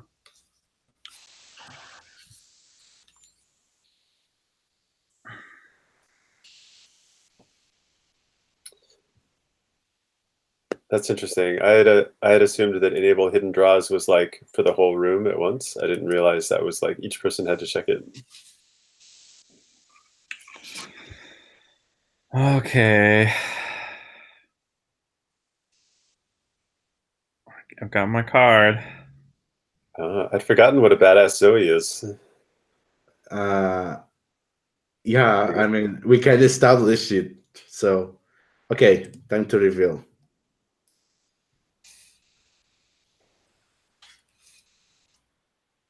Let's see here.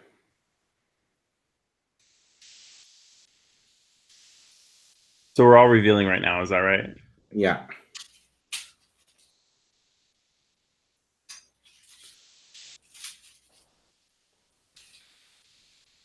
Oh. Oh, unexpected twist.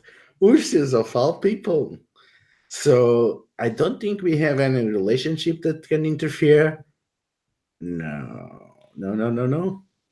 Oh, we also do we upgrade? I think we also have the option of creating or changing relationships after each fight. Like for example, if we wanted Nemo, Spurious, and Pontius to have like Yes, like honor, rivals, and friend changes. We can have that yes. Should we do that right now before we forget what happened in that battle? Do you want to? I mean, what happened? I don't know.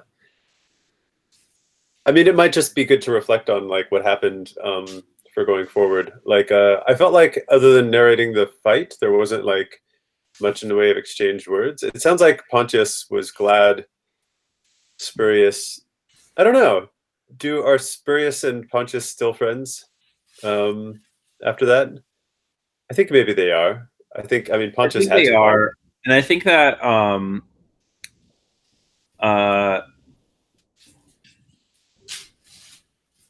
whichever one. So it was Spurious that was like begging for his life, right? Yeah. And then like ended up not getting killed. Okay. Maybe Nemo is now rivals with Pontius because he was being like kind of a dick and pushing him out there. That makes sense. Okay, yeah.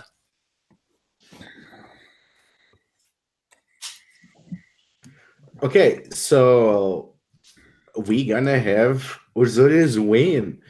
So Zoe enters the fight very cocksure. She's towering about everyone. She's a favorite. People are throwing roses at her. She is wearing a big ass centurion-like cloak, and she throws it out there as she shows her magnificent, well-decorated Murmillo, her engraved shield that is filled with the notches of 100 fights, and she starts clanging it. And the most obvious challenger enters, Peter's Giant's Bane.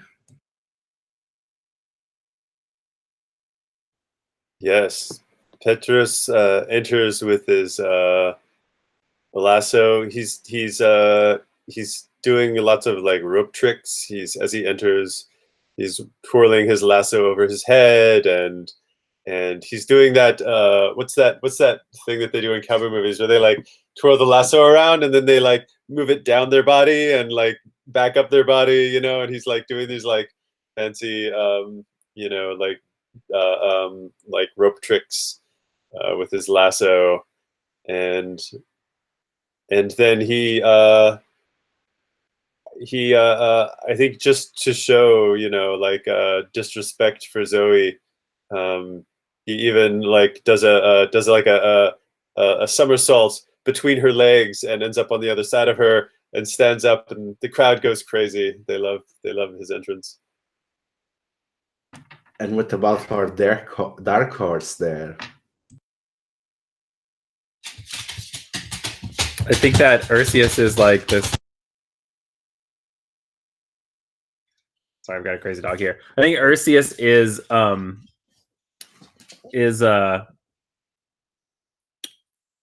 newer, and so he's not doing all the gymnastics that Petros is doing. But I mean, like, he like comes in and he like raises his swords above his head, and the crowd is like kind of non-reactionary to him, and they're like more of like giving attention to Petros. But I think what's most noticeable is that they're both like the same height, like they're both short, and going against the statuesque Zoe.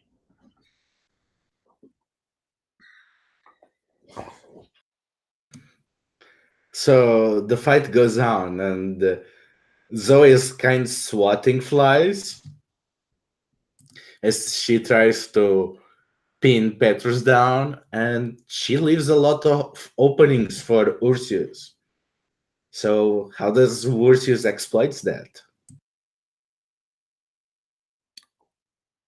I think that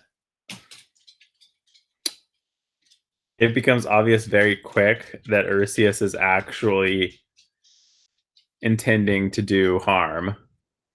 I think he like gives her like a nasty slash on her thigh. And there's like a spray of blood.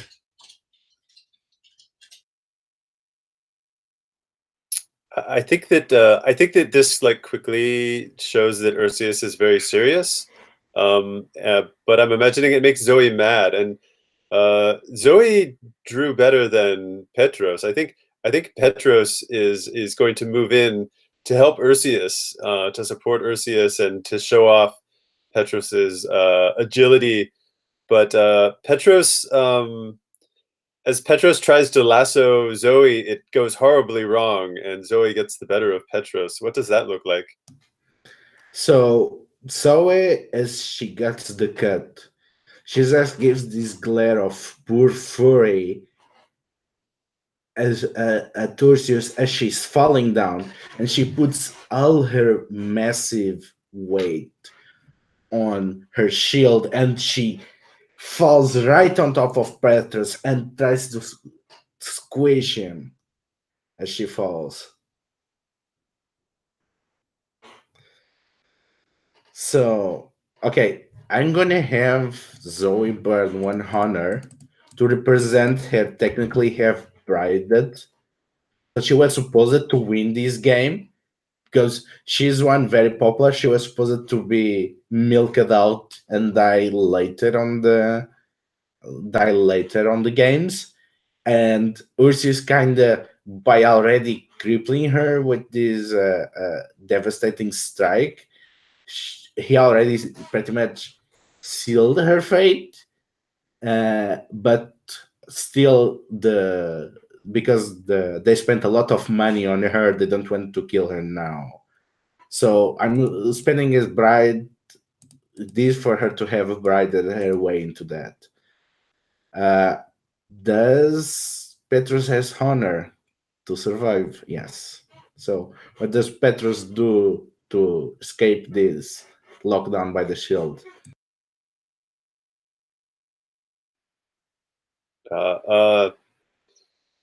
Petros struggles, and as best as he can, Petros like pushes and pushes to get Zoe off, but Zoe is just too heavy, and Petros begins like slashing valiantly with the knife at Zoe, but Zoe's armor is too superior, and the knife cannot reach past the armor, and it is clear that they're at this like the two of them are kind of like locked together, and it is then that Ursius can come in and claim the victory. So the Emperor uses these distractions.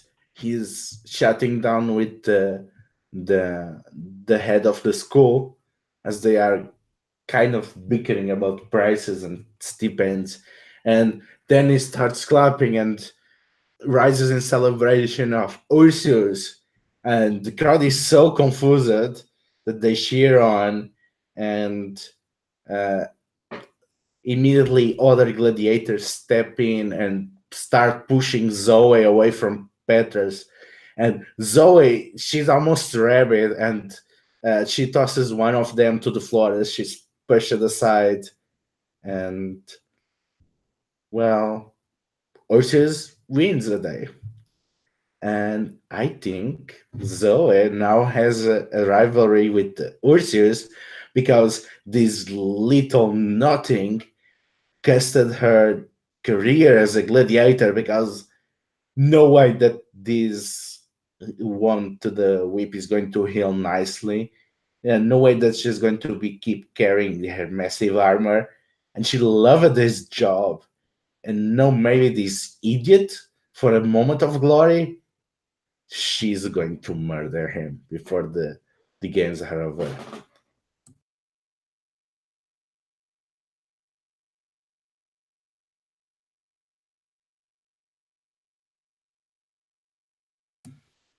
What do you think about the rivalry?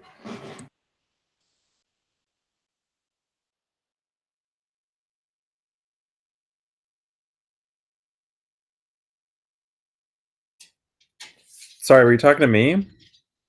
I Yeah. just had a little bit of your issue. Sorry. So yeah, I think they're totally rivals. Yeah. Would you mind editing it for me? Because like I'm having a bit of a computer issue, if that's okay. I will. Don't worry. And I think that after that, Zoe kind of holding down Petros, that Petros really hates Zoe too. I think Zoe has a rivalry with both Petros and Ursius now. Oh yes, I'm out for that. And I feel like Petros and Ursius are like probably have gained a lot of respect for each other. I could see them being friends at this point.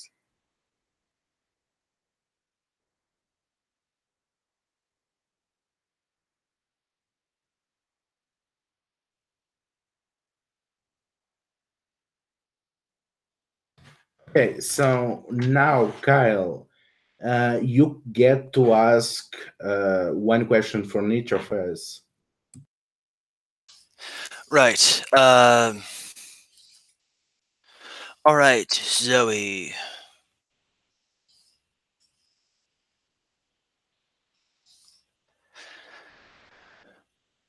Who did you leave behind in tears on your way here? So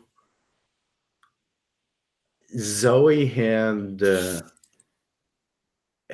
pretty good career as a gladiator in Carthage, but when there was the promise that she could make much better career and fame and fortune in Rome by joining the Ludus Magnus, she left her wife, leaving a relationship of almost 10 years as if it was nothing, for the opportunity to kill people in front of the emperor. All right. Ursius.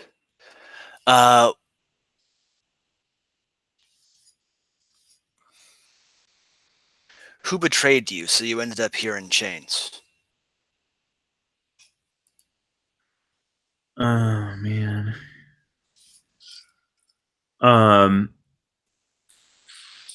It was his commander.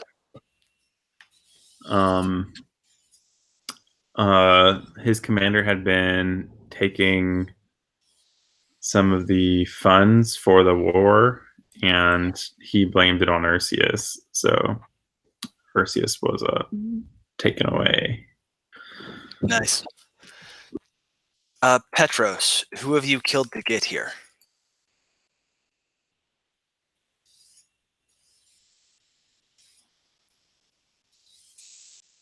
Who have I killed to get into the? Like, who have you killed on your path, on your journey to this place?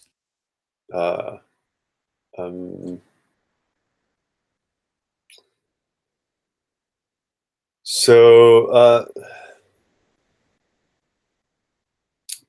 Petros. Petros grew up very. Petros was an orphan and just like a street urchin, very scrappy. Grew up on the streets and had to kill to survive. And finally realized that he was good at it, and he knew he wanted to fight in the Ludus Magnus because that was his calling, but he was like hadn't attracted any attention, so he actually went out in front of the Ludus Magnus one day and challenged one of the other gladiators to a duel right there in public, and killed him. And that is when the Ludus Magnus accepted him in and began training him. Nice. So, Okay, now it's Philip time as editor.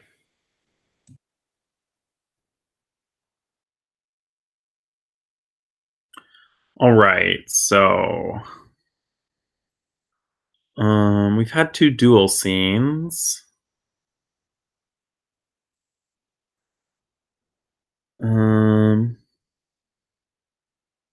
So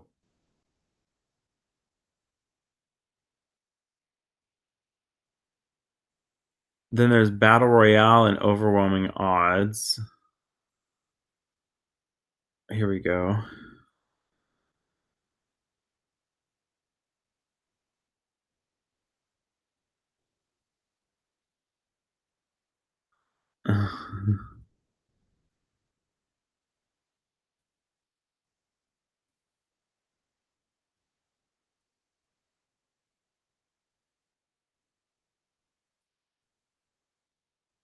Oh man, these both sound kind of cool.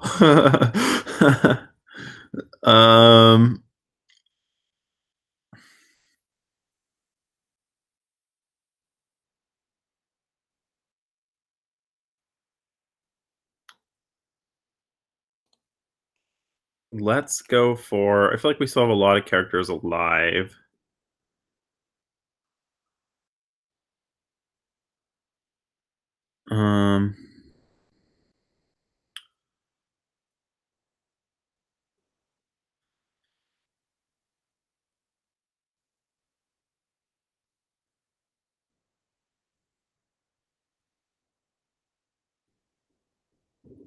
Okay. Let's go for the Overwhelming Odds scene.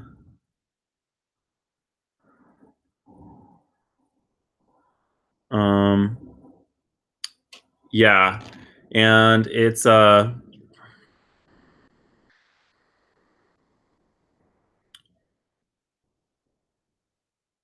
think that we're looking at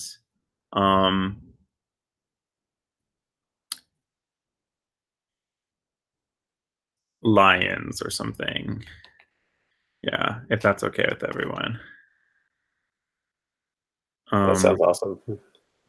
Yeah, let's face some lions.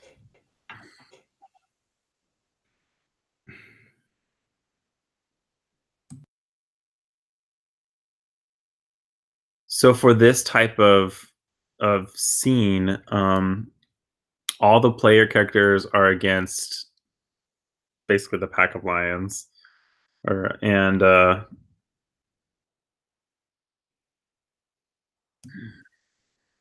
yeah. So we all draw cards. yeah. And then you draw one at random, and then we resolve. And then you keep doing that until one of us dies. Yeah, At so least you one, all yeah. flip your cards first, and then I flip a card. Okay. I want to see Nikolaus in combat.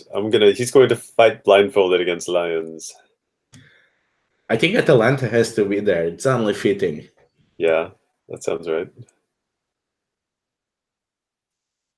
I think I'm gonna pick.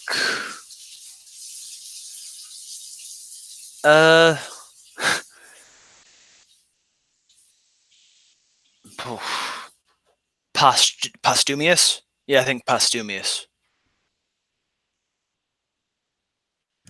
Yeah, let's go.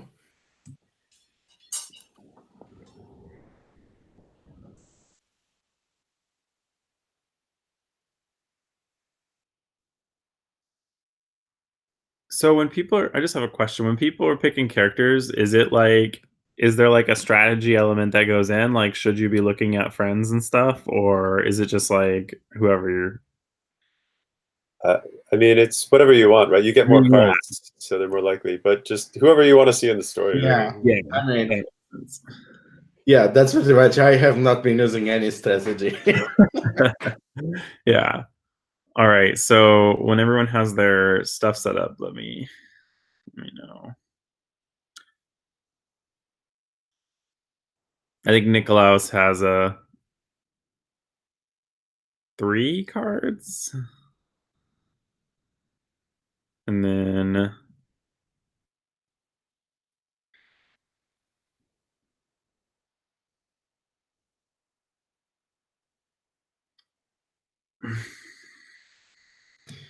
Purpose Doomies.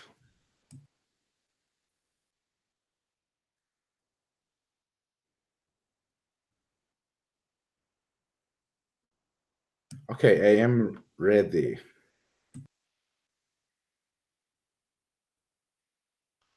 Ready when you are. is everyone's okay? It's like not letting me see everyone's stuff. Okay. I find it's easier if I like zoom the roll for party. Otherwise, it's easy for people to move things off the screen, especially if you're on like a laptop. Yeah. Let's see if I can do that. It's like, okay, here we go. All right. So I'm seeing, is this right? I'm seeing 5 for Nikolaus, 3 for Atalanta, and 1 for Postumius. Does that sound right? Is that what you guys are seeing? Yeah. Yes. Yeah, that's right. Okay, all right.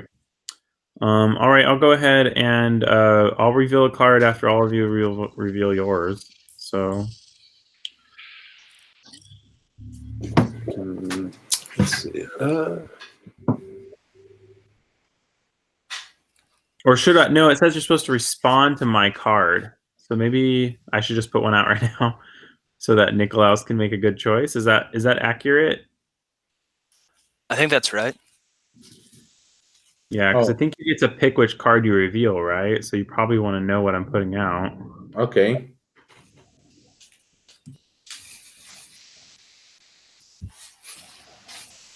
Okay. It's not a great card to go against, but I guess it's not bad, right? Gets a black card. Red. Okay. Yeah, but at least it kills Atlanta. Does it? I don't think so. Yeah, it does. No, but It red looks like it's going to kill them. Oh, it's the numbers first, and the suit is just for ties. Yeah. Oh, I thought it was the other way around. Okay. Yeah, the lions are really badass. It's a lot of blood. A lot of blood. Oh. And there's no Nikolaus isn't friends with either of them, so Nikolaus can't save them. Is that right? Do you have to be friends to save someone? I think you have to be a friend. You have. Yes. Yeah, I think that. Well, let's set up the scene, right?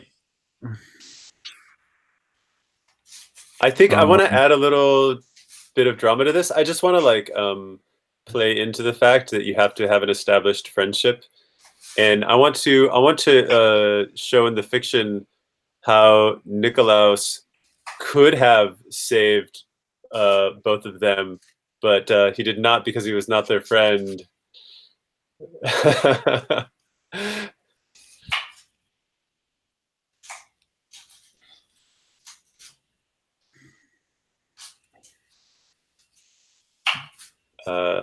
Should I begin? How about maybe how do we want to do this? Maybe other Philip, people describe their part, and I think then Philip's should set up, and then we fly in as needed.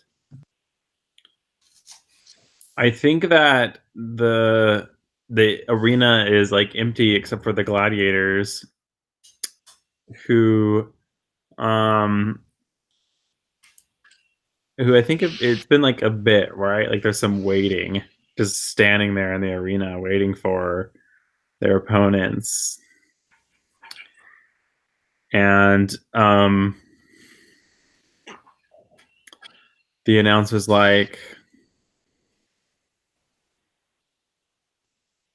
our next challengers come from a land far away and have a viciousness unmatched by any in the arena. And there's all this like talking in the crowd, like, oh, who could it be? Who could it be? And then like the gate lifts and these like lions like run out. And they're like roaring and going "Rawr," and they start immediately like circling.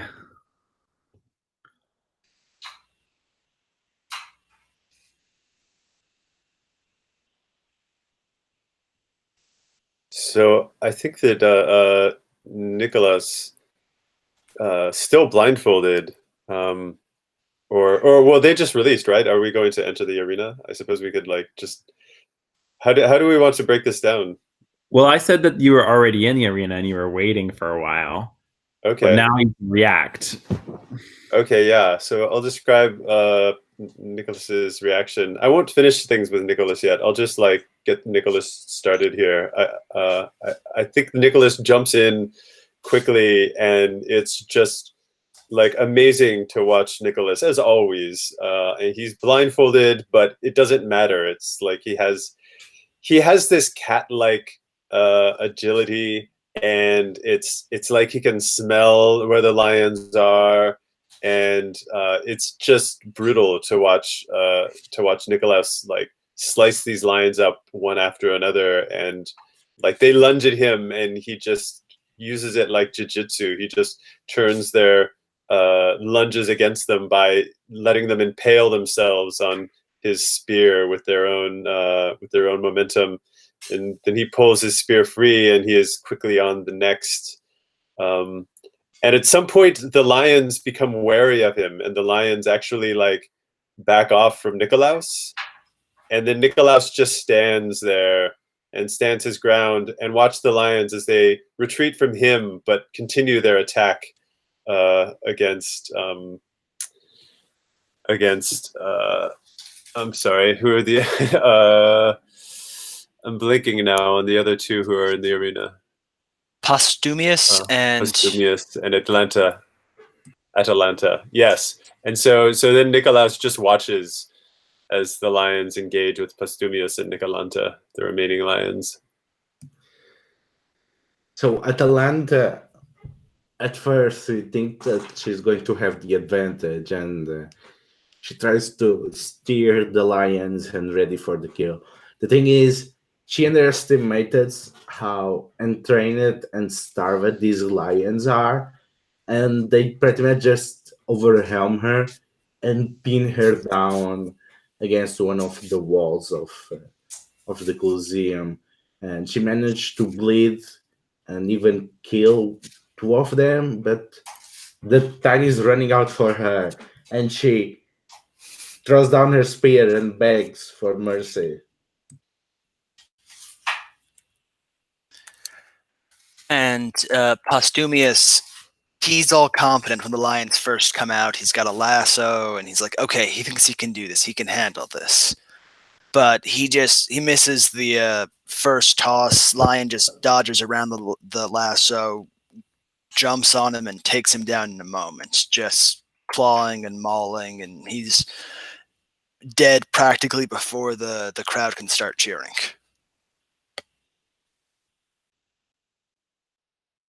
Yeah, lions offer no mercy.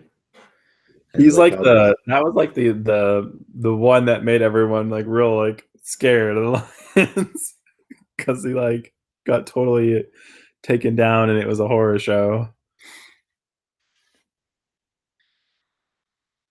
So how's it work with the like multiple cards? Like I'm trying to find in the rules like how you draw additional cards when you're fighting, and I'm having trouble. Flashbacks. If you have flashbacks, you can redraw cards.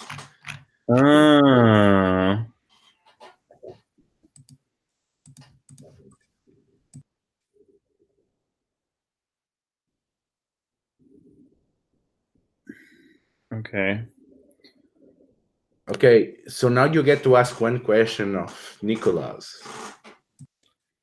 I think my question for Nikolaus is, I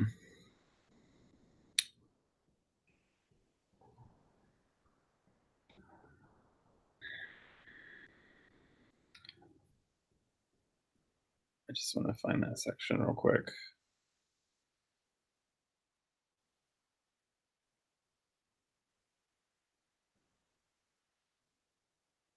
How has your slavery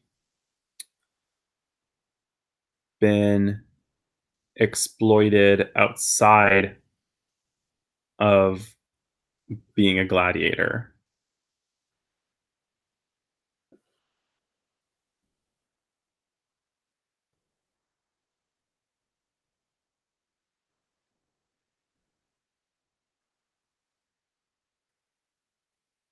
Well, when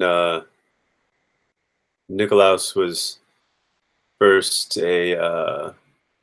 enslaved, he spent a good deal of time as a rower on a ship, on one of the galleons, and he just had to row and row. And during a battle, his ship was sunk at one point, and he was able to survive somehow. And that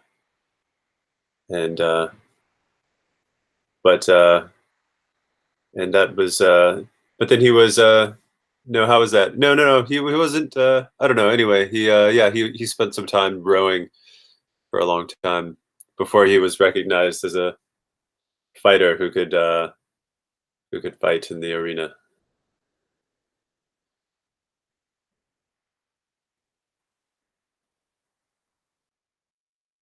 All right. And then my question for Atalanta. She's dead. Cannot ask. Wait, I thought Postumius was. Did I missed something? Okay, never mind. So I guess that's it. I mean, lions don't offer mercy. Oh, okay. That's what I like. Didn't make that connection when he said that. Yeah, sorry, Atalanta.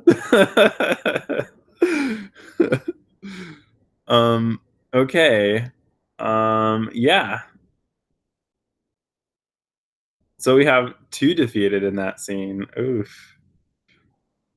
Bloody. What a bloody mess. Imagine that Nikolaus is like traumatized. Except he had his blindfold on, so just very lucky, right? Yeah, no doubt he could like hear the sound of like their flesh getting rent from them, and like the screams of Pontius and Postilius and Atalanta as they were getting torn and shredded by the lions. Yeah, that was probably hard.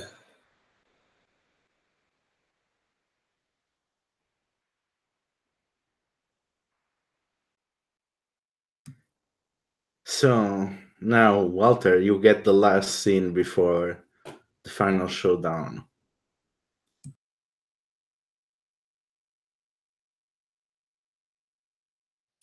Okay. Oh, do I? You mean pick a scene like we've been doing with the duels and the lions? Okay. Yeah, because only after you do that, because we are not killing people enough, then we can activate it. So each of us has to do one of the 3 types without counting the first massacre. Then after that, then we always do the final one. Okay. Oh, excluding the bloody scene at the beginning. Okay. Okay, yeah, so I just do one. Okay, cool. For some reason I thought that said including the bloody scene. I thought that was my only one. Okay. Well, then I have to do the battle royale because we haven't done one yet. Let's see. So still the editor and the mob. Everyone picks their own and picks who fights who. So let's pick our fighters. And do I get to pick a fighter? No, it's just still the 3 of you.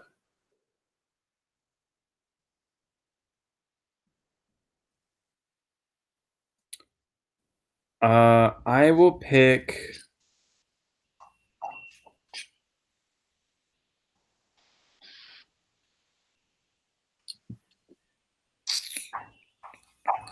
There was no chance, obviously, for Nikolaus to get a like friendship or rivalry, but I feel like Nikolaus earned some honor in that last battle, don't you think? Oh, yeah, he did. He's doing really good on honor. Yeah.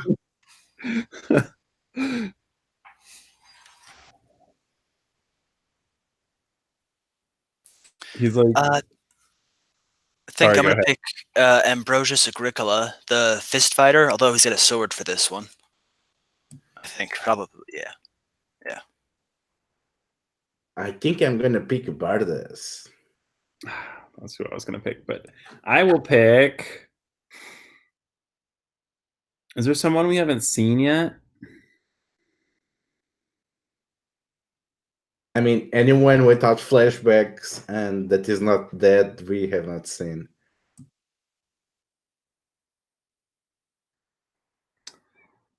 Did Petros have a flashback? I thought Petrus had the flashback. Yeah, Petros had a flashback. It was yeah, he was like grew up a street urchin and an orphan and killed a lot of people and had the duel in front to get in. Okay, so why don't I go ahead and pick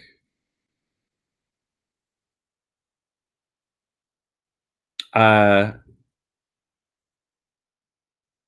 Skira, the Scythian, on the mounted archer. All right. So you have 3 cards, and both of us have 2.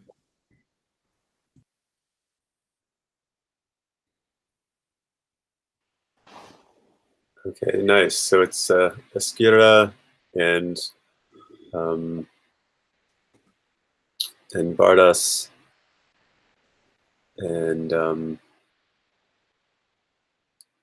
who was the last one then? Ambrosius. Ambrosius, yes, that's right. Okay, awesome. So let's see. And Ambrosius is going to bring a sword this time, you said, or does Ambrosius want to be a fist fighter? He's going to bring a sword for this one because I don't think he wants to be the only unarmed person. All right, nice. Okay, cool. So Yeah. So the editor introduces the fighters and says that today we have a glorious spectacle. It is a battle royale. There are no teams. There is no rule but honor. As we have Ambrosius Agricola, the renowned fist fighter Cestus, who will today be fighting with a sword. And of course, Bardas, the cleaner, who has a reputation for cleaning up the entire field. Will he do so today? And finally, Esquira, mounted and with her bow. How will she fare? Can she hold off her opponents? We shall see.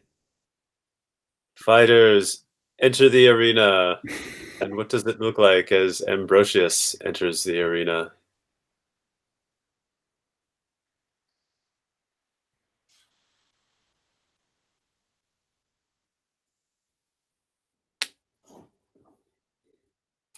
Sorry, computer froze up for a second. Ambrosius comes out making a big deal, like waving to the fans, acting like doesn't have a care in the world, just sort of playing it up for the audience.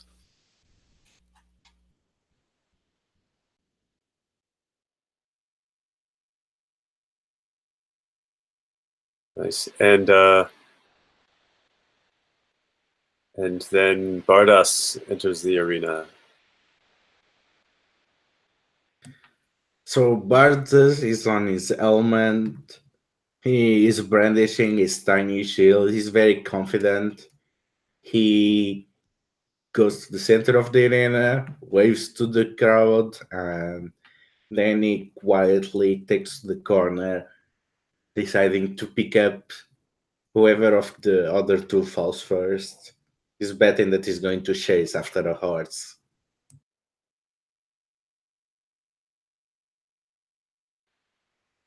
And then finally, last but not least, Esquira, the Scythian, enters. I think that after the other two enter, like it's just two people on feet, right? So when she comes riding in on a horse, like the crowd goes wild.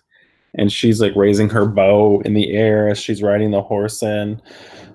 And I think like she draws an arrow and she's just like moving around the bow, pointing the arrow, not firing, just like showing off. The crowd is going wild. Is that Esquira's a... Yeah, okay. I got it. All right, it's time to reveal cards. No, actually, we have to declare who we attack and commit one card to Oh, each that's attack. right. That's right. That's right. And we just, I guess we just like handle the battles one at a time then? Yeah, you pick the order, actually. I pick the order. Okay. Well, who wants to fight who? Is there I mean, Okay, I want to fight Ashira and yeah, what Ambrosius. does actually let's just say, does someone immediately charge someone else, or do you want to like put on a bit of a show first? Who takes the initiative? Well, that's you pick. We just declare who we Oh, plan I to pick attack. someone and ask a specific person what I want them to do. Let's see, the editor Well, deciding no, technically we all one at a assign time. cards, then you decide about depending on what we assign it.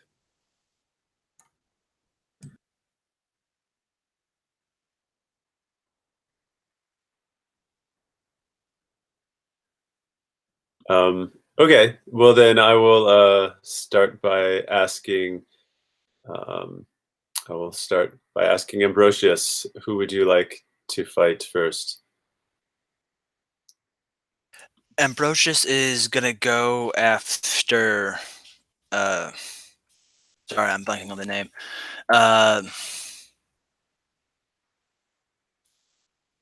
Skira.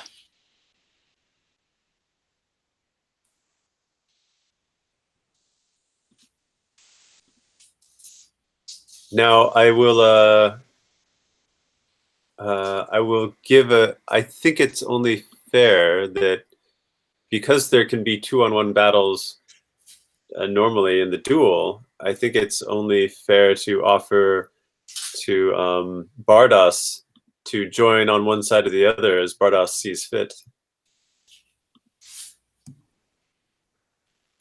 Or Bardos can sit out and just watch these two duel. What would Bardos like to do? I'll sit out. Okay, then. So then it is 1 card each for Ambrosius and for Esquira.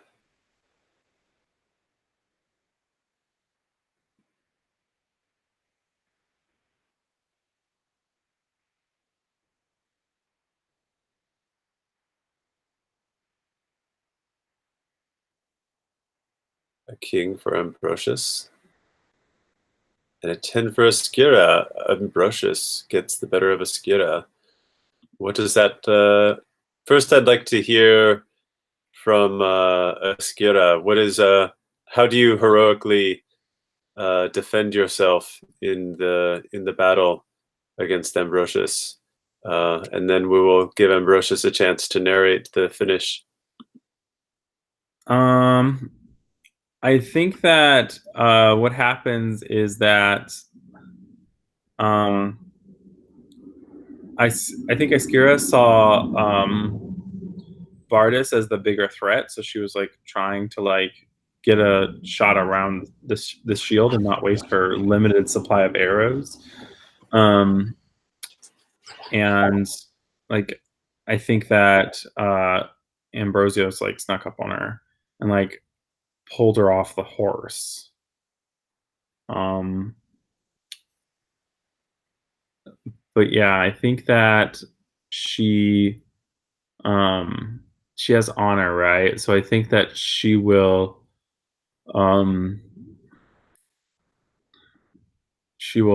use her honor to plead and so when they use their honor, who are they pleading to? Are they pleading to like the to the editor, to the emperor in this case, I believe.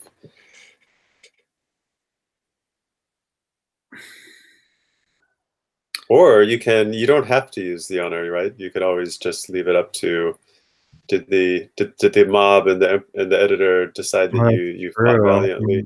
I think if you don't use the honor, you'll die.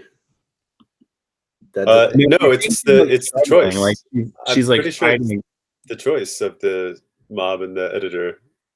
They don't have to kill them. Okay, then you can gamble it. Yeah. I think that she's just like struggling against Ambrosius, like on the ground of the arena. Sand flying everywhere. Yeah.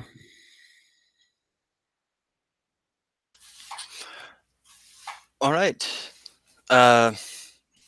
Ambrosius, I mean, if you're not going to use honor, Ambrosius just sort of panics and just runs you straight through. Oh, well, I think normally you... so are you doing this... You're doing this in spite of, like it's often considered honorable to, like, wait for the emperor to decide if the battle if the person should live or die? I thought he wasn't doing that. I thought Philip decided not to plead, so I might as well stab her. So the way it works, I think, is that we can use honor to like sort of guarantee a save, right? Whereas if we don't use honor, then the other contestant, I think that the typical thing in these gladiator fights would be what they would stop before they kill, and then they would look to the emperor and see if the emperor does the thing, and then they would, like, if the emperor does like the thumbs down thing or whatever, right? Then they kill him. Okay. Ambrosius. But you can also just kill him too. Like, you don't have to do the right thing. First of all, okay. Dead don't happen until all fights are resolved. Because we are on the heat of the combat, you don't have the time to finish her off. First, we resolve all the deaths, all the fights. Then the final character has to put down the others. That's how the rules are. So the thing is, if nobody, the final character has to go out and finish every single character that did not spend honor. So now we resolve the fight, the other fight, and then either Barbas or Ambrosius will go around finishing off people. So next we have to put the card against each other. Let's see. Okay, yeah. So now it's okay. So yeah, now it's Bartos. You have a chance to fight. Who would you like to fight? Yeah. So as Ashira is falling down, Bardas sees his opportunity and rushes at Ambrosius. Okay. So Ambrosius and Bartos. Now something that's, let's see. Now I guess Esquira, since Esquira was defeated, is out and cannot participate in this battle. I think now there's just 2 of you left. So okay. So each of you choose one card, Ambrosius and Bartos.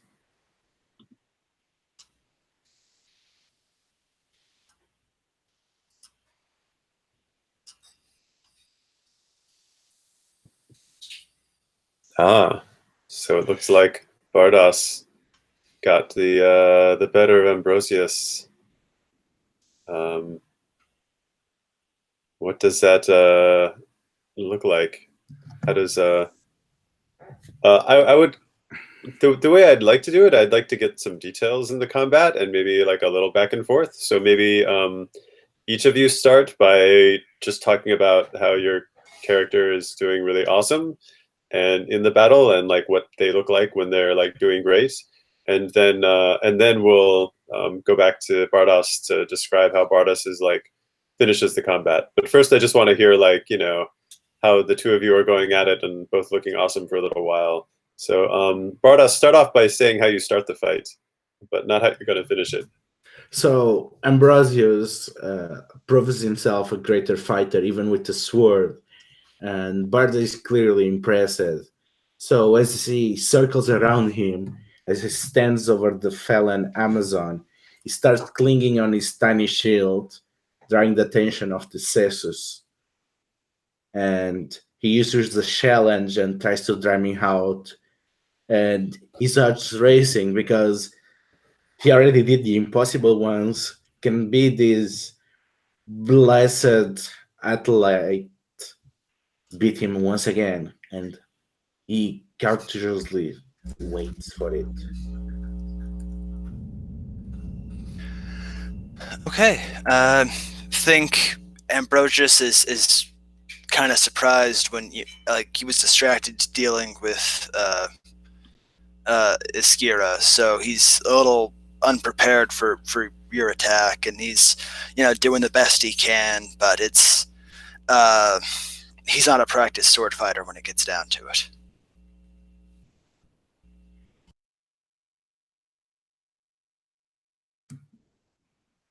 Ultimately, it comes down to stamina matched against experience, and I mean, the met is against Ambrosius, and the crowd is cheering for Ambrosius because he was bold already once. He can certainly do it again, but it's just impossible. I mean, with a shield and experience with turning his sword around the corners of the defense, Ambrosius needs to be lucky every single time. Bardas needs to be once, and that's it. Once is all he needs, and finally, his curved sword pierces the defense and slices his arms above the wrist, and it's over. And he turns to the Emperor, waiting for the orders. Yes. So the crowd is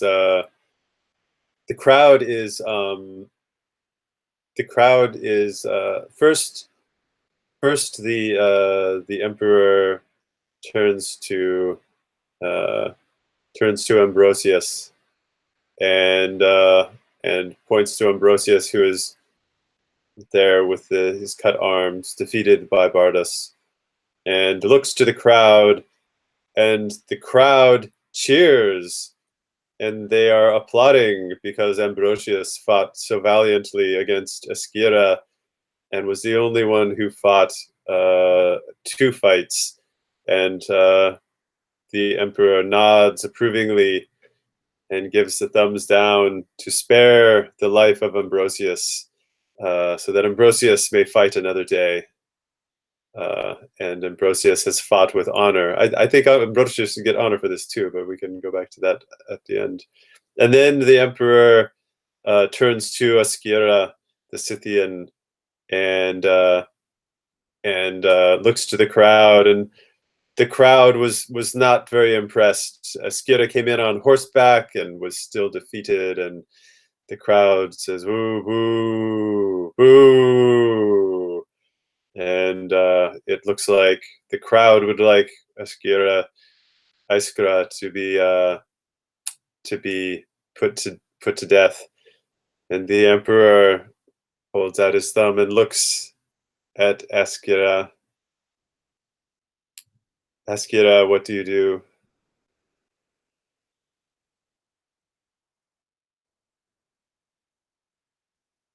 Oh man, well she's got honor. Like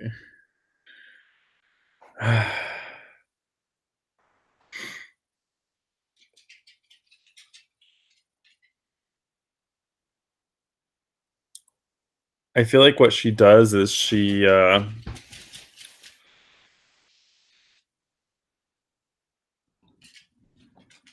like stands up and she like grabs the rein of her horse and she just stands tall by her horse.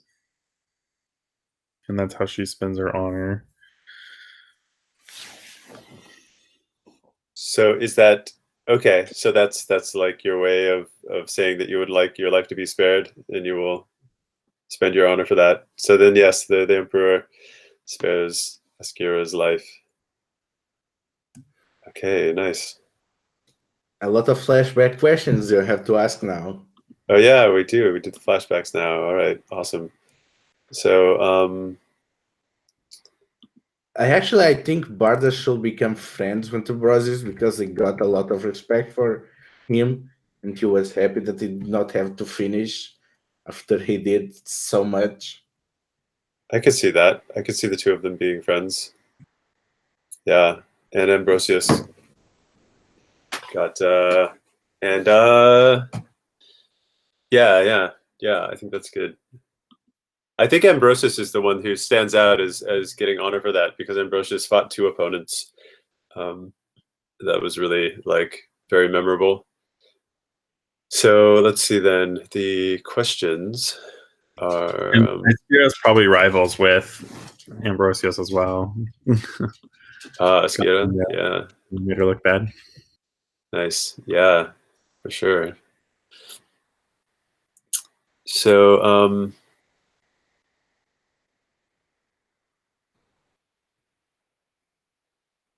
so first I want to ask Esquira, what tragedy led you to the arena?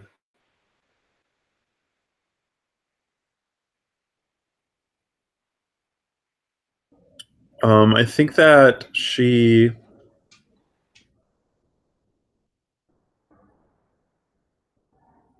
had a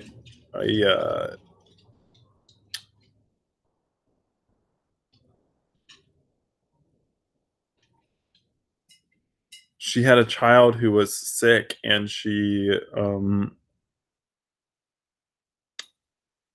she sold herself into slavery so that he could get um, care at like the temple or something.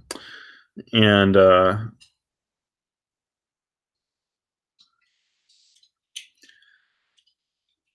maybe like he ended up dying anyway. But she's just like indebted, so she has to like she doesn't have a choice anymore. Nice. And my next question is for Ambrosius Agricola. What horrible destruction have you caused in the world that makes you feel like you might deserve to die? Ambrosius comes from like a small family farm, and one night he accidentally like dropped a torch or something and started a fire that like burned down a fair portion of the farm. So he kind of like blames himself for that and thinks maybe he has it coming now.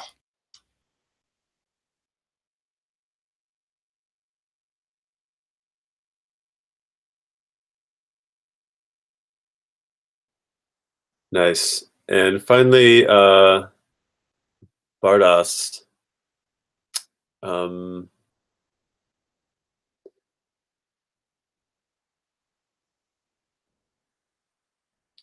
Did we ask Bardas a flashback yet? Yeah. What was Bardas's first flashback? Let me No, we did not. This is the first one. Oh, you just put that one for this one already. Okay. Yeah. Then I'm going to ask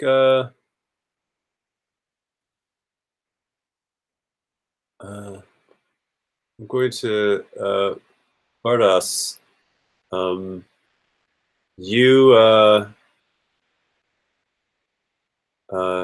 Someone betrayed you to send you here in chains. What happened? Who was it? So Bardas was supposedly serving alongside the legions as auxiliary members of his tribe, but because he started to be seen as a threat to the leadership of the tribe, they framed him as being scalping money that was supposedly given by Rome to the tribe, so that he was laundering some of the funds, and as punishment for that, he was cast out for the tribe and given Roman justice, which was to fight on the arena to redeem himself.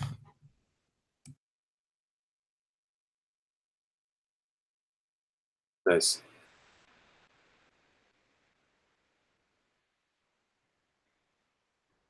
Okay, so now it's the final scene. Is that it? Yeah. Now, by this turn, I will be the editor as you all kill everyone. So you have to pick from the characters with most flashbacks.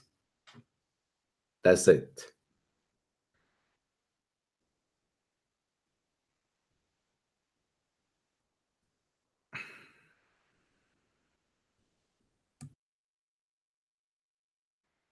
So it sounds like it's basically going to be like a battle royale, but we have to keep fighting until only one person is undefeated. Basically, yes. Actually, no, it does not have to be a battle royale. It can be any of the types. I can pick of the any of the types, apparently, but it has to keep going until there is only one.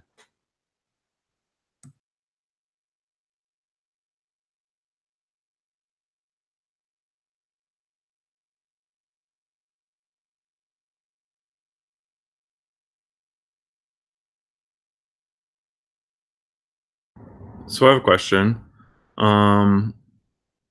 there's this part in that bloody ending scene where it says the player whose name is written on the most slain character note cards narrates an epilogue showing what this victorious gladiator does, keeping the flashbacks in mind.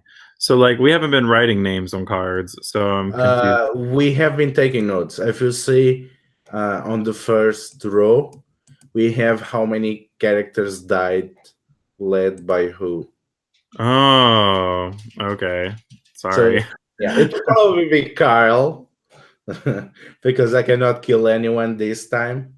So unless Kyle wins, it will be him that narrates that. And also, not only is there only one person undefeated at the end, but there is no survival. Like, one person survives and all the others must be killed. Yikes. Yeah. There's no option to mercy this time. Well, the good thing is you can pick pretty much everyone, because almost everyone has flashback 1. There's a couple that don't have any, so I guess they cannot be picked, like Astarius or not Astarius, never mind. Hippo can't be picked. Yeah. So I want to bring back Zoe the Backbreaker. I'll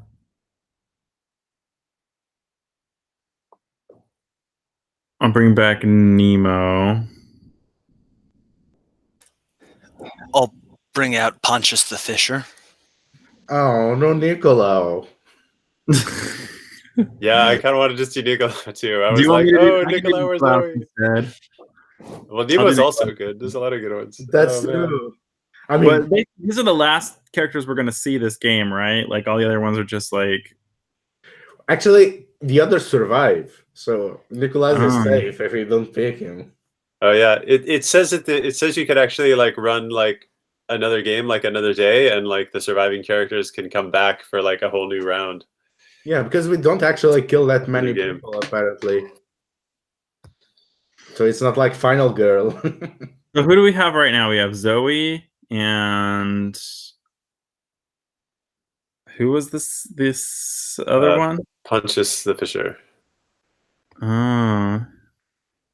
And Nemo. So a good 3 teams. It's a really good team. Oh man, these are all... There's like rivalries going on here too. Yeah, Good. it's really good. Good. Okay, Oh yeah, okay. Zoe's a rival with both of you. Ooh, that's good. Okay, I think it has to be a battle royale with these rivalries. So it is... The games turn out in the spring, and it will be the time in which there will be the Celeralia, the festivals in honor of Ceres. And for this special occasion, they want to bring the best of the best. And the crowd is demanding, bring Zoe, bring Nemo, and who better than the rising star of Pontius the Fisher to also join these true titans. It's going to be a great day, and the head of the school is not pleased, but the emperor has decided on his authority as the Pontifex Maximus that today Ceres demands 2 lives. He paid his price, and now there are 2 spirits that must have been surrendering to this pater and the underworld. Gladiators enter the arena for one last time.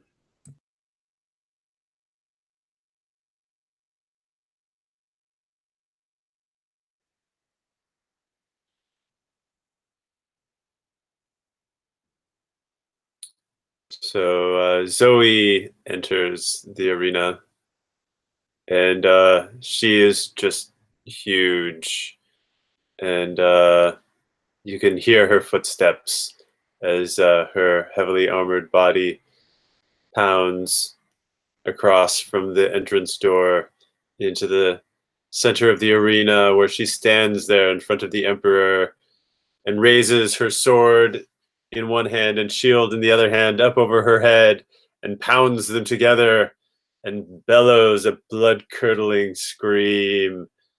The crowd goes crazy. They love Zoe.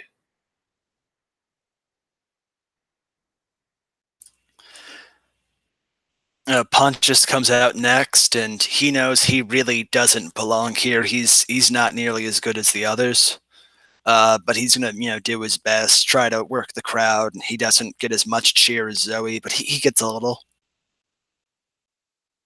And then the crowd goes wild again for Nemo coming out with his twin blades. I think he does like a somersault as he comes out and like throws his arms out, and the light catches his blades, and then he like brings them in and makes like an X and raises the X of the blades into the air, and the crowd's going wild.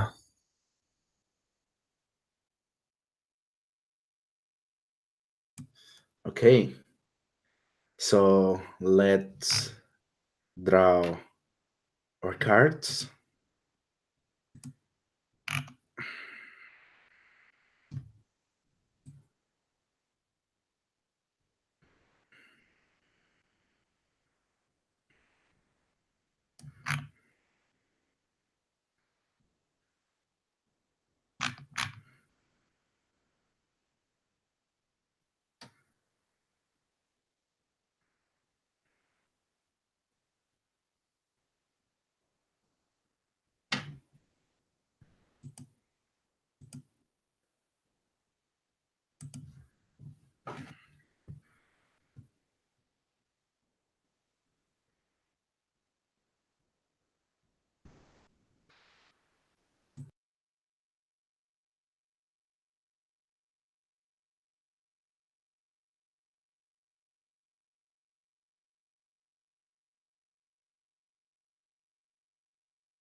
Okay, so who is going to attack who?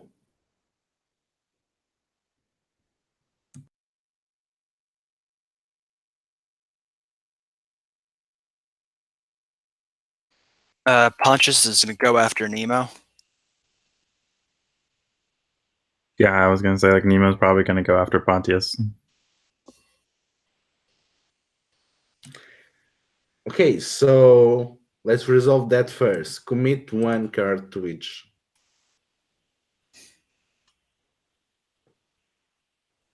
So is Zoe going to join this fight?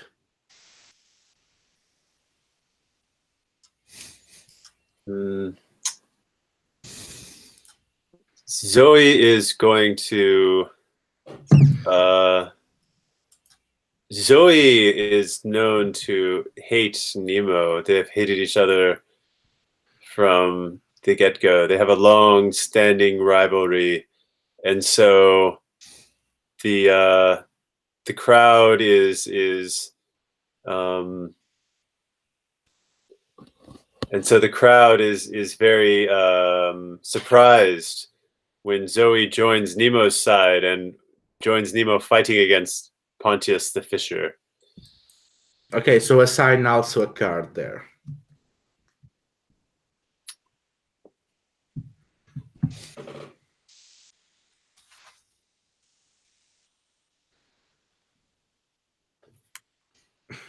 Let's see.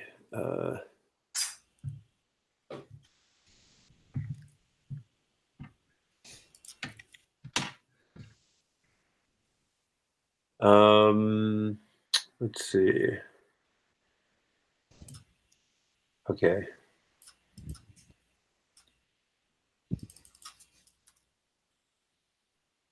What? Oh, that didn't work.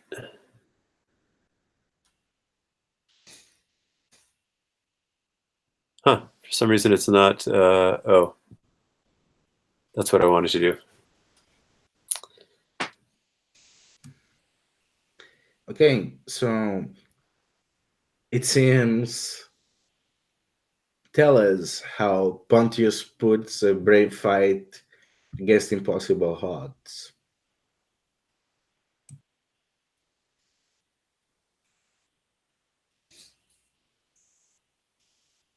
Sorry, were you talking to me? Yeah. Well, he does his best. You know, he goes out brave and swinging and tries to take out Nemo fast, but he doesn't have the skill, and he's outmatched, plain and simple. And as the two masters of the arena try to finish this upstart like the nothing that he is, how does Zoe kill Pontius? So it is looking very desperate for Pontius. Nemo is getting the better of Pontius and leaves an opening for Zoe. And it looks like Zoe is going to take that opening. But then, no, it turns out that Zoe was just baiting Nemo and is going to betray Nemo. Zoe is going to backstab her enemy Nemo to allow Pontius to win. And so I will play another card. Aha!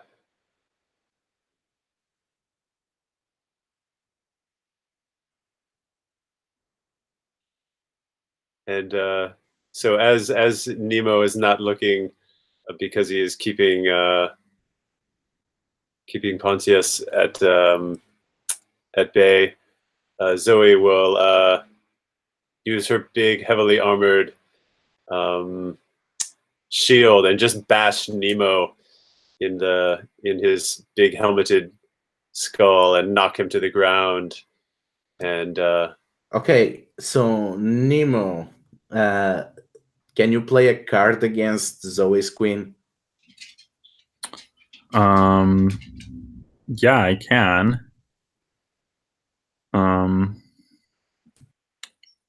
So because I'm rivals, right? Like I can play card against it. Is that right? Basically, Zoe is interfering. It's preventing you from defeating Pontius. And you have to interrupt her now, because you have to match these, otherwise you cannot hit Pontius. Okay. So all right. So he's knocked to the ground. But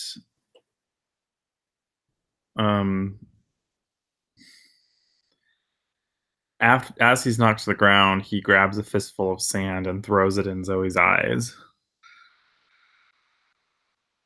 And that gives him enough time to get back on his feet. And at this point, he can kill Pontius, right? Like, is that the thing? Yes. Yeah. mm-hmm. Yeah, I think he just does this really intimidating walk over to Pontius, and I think that Pontius is just like wetting his pants at this point. Yeah, like I think he just like do they kill him right now, or do we don't do the weight thing here? No, they have to die. Only one can survive now.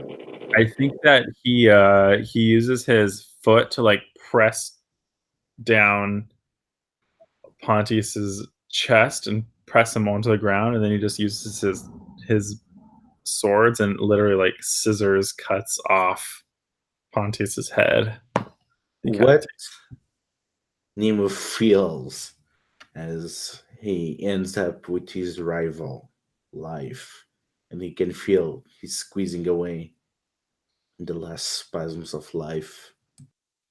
I think that there's this really gruesome shower of blood that like splurts up and soaks him, and he's just like panting, and he's angry because he was tricked. So this was a little bit of satisfaction. Okay, so now I guess both of you fight each other. So commit a new card. Yeah, now it's just you and me, Nemo. Prepare to die.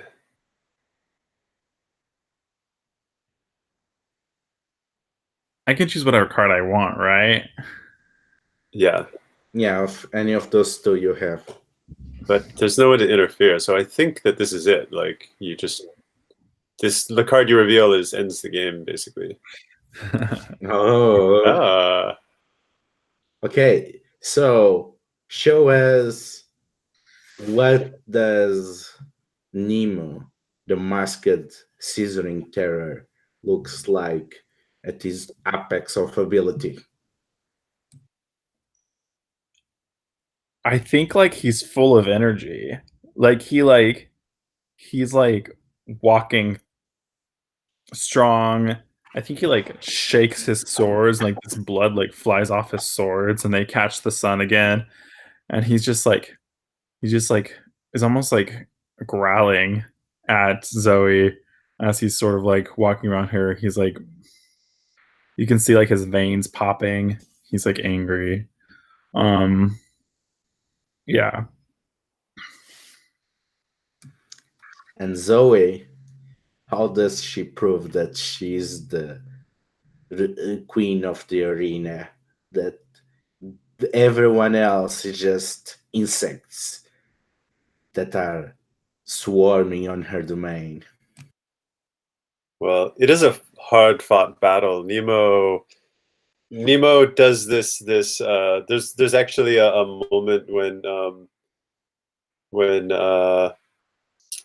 Nemo is like locked with Zoe, and Zoe tries to throw Nemo, and Nemo does this like, very acrobatic move to get away, and Nemo comes in and slashes at Zoe and makes contact a few times. It might have done a grievous injury to Zoe, but Zoe has a lot of armor on her head and the side of her body where Nemo is able to attack her, and so it does not do the damage that it would normally do. And finally, uh, finally, Zoe is able to disarm Nemo, one of his swords, and then picks Nemo up and and cracks his back onto the ground on top of actually cracks his back on top of Pontius's body. Just drags him over to Pontius and yeah, and then finishes Nemo there with a final slice to the throat and stands victorious over Nemo's body stacked up on top of Pontius's body, both of them bleeding out.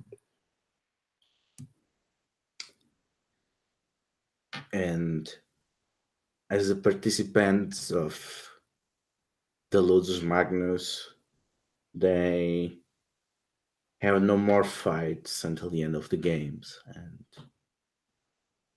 we get to see what happens after the games are over. What is the fate of Zoe? Kyle, take us home. Okay, so they ask for... Nemo asks, should they kill, or he kill Zoe? And the editor looks down and reads the roars of the crowds and decides they haven't had enough blood yet, and it's thumbs down. Zoe dies. No, actually, Zoe won. Oh, I'm sorry. Yeah. So you are Then... narrating the epilogue for Zoe.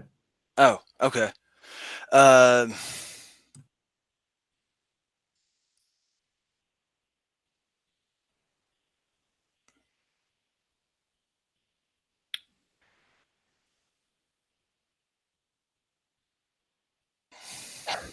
Philip, she's your character, actually. Do you want to do the epilogue?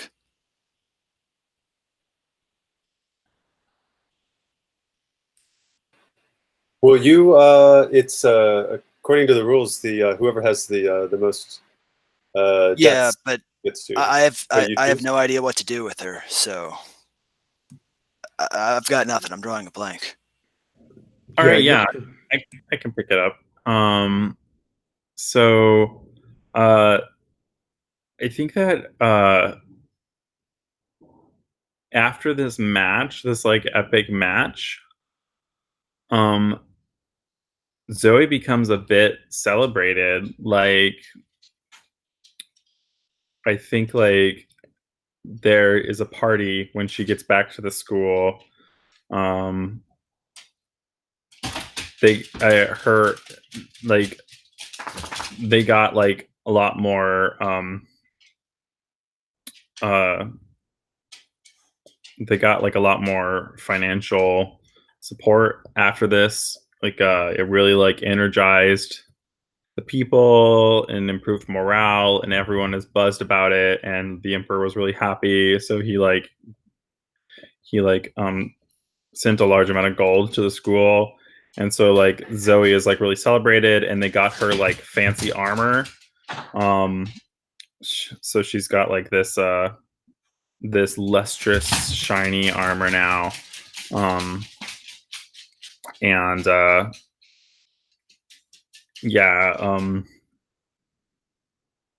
yeah, she's a god of the arena. Does she ever comes back to her wife, or she moves on, or whatever happens to her on romantic terms? I think that she like enjoys her domination of the arena, but because of her success, she's afforded certain like liberties. So like she's able to go out and do stuff, you know, not like all the time, but a lot of the time, you know, like she can just go out and visit with her wife, you know, and it's not a problem. Okay, so that was it. That Nice. was our Bloody Festival. Epic. So say bye to YouTube. I'm gonna turn off the transmission.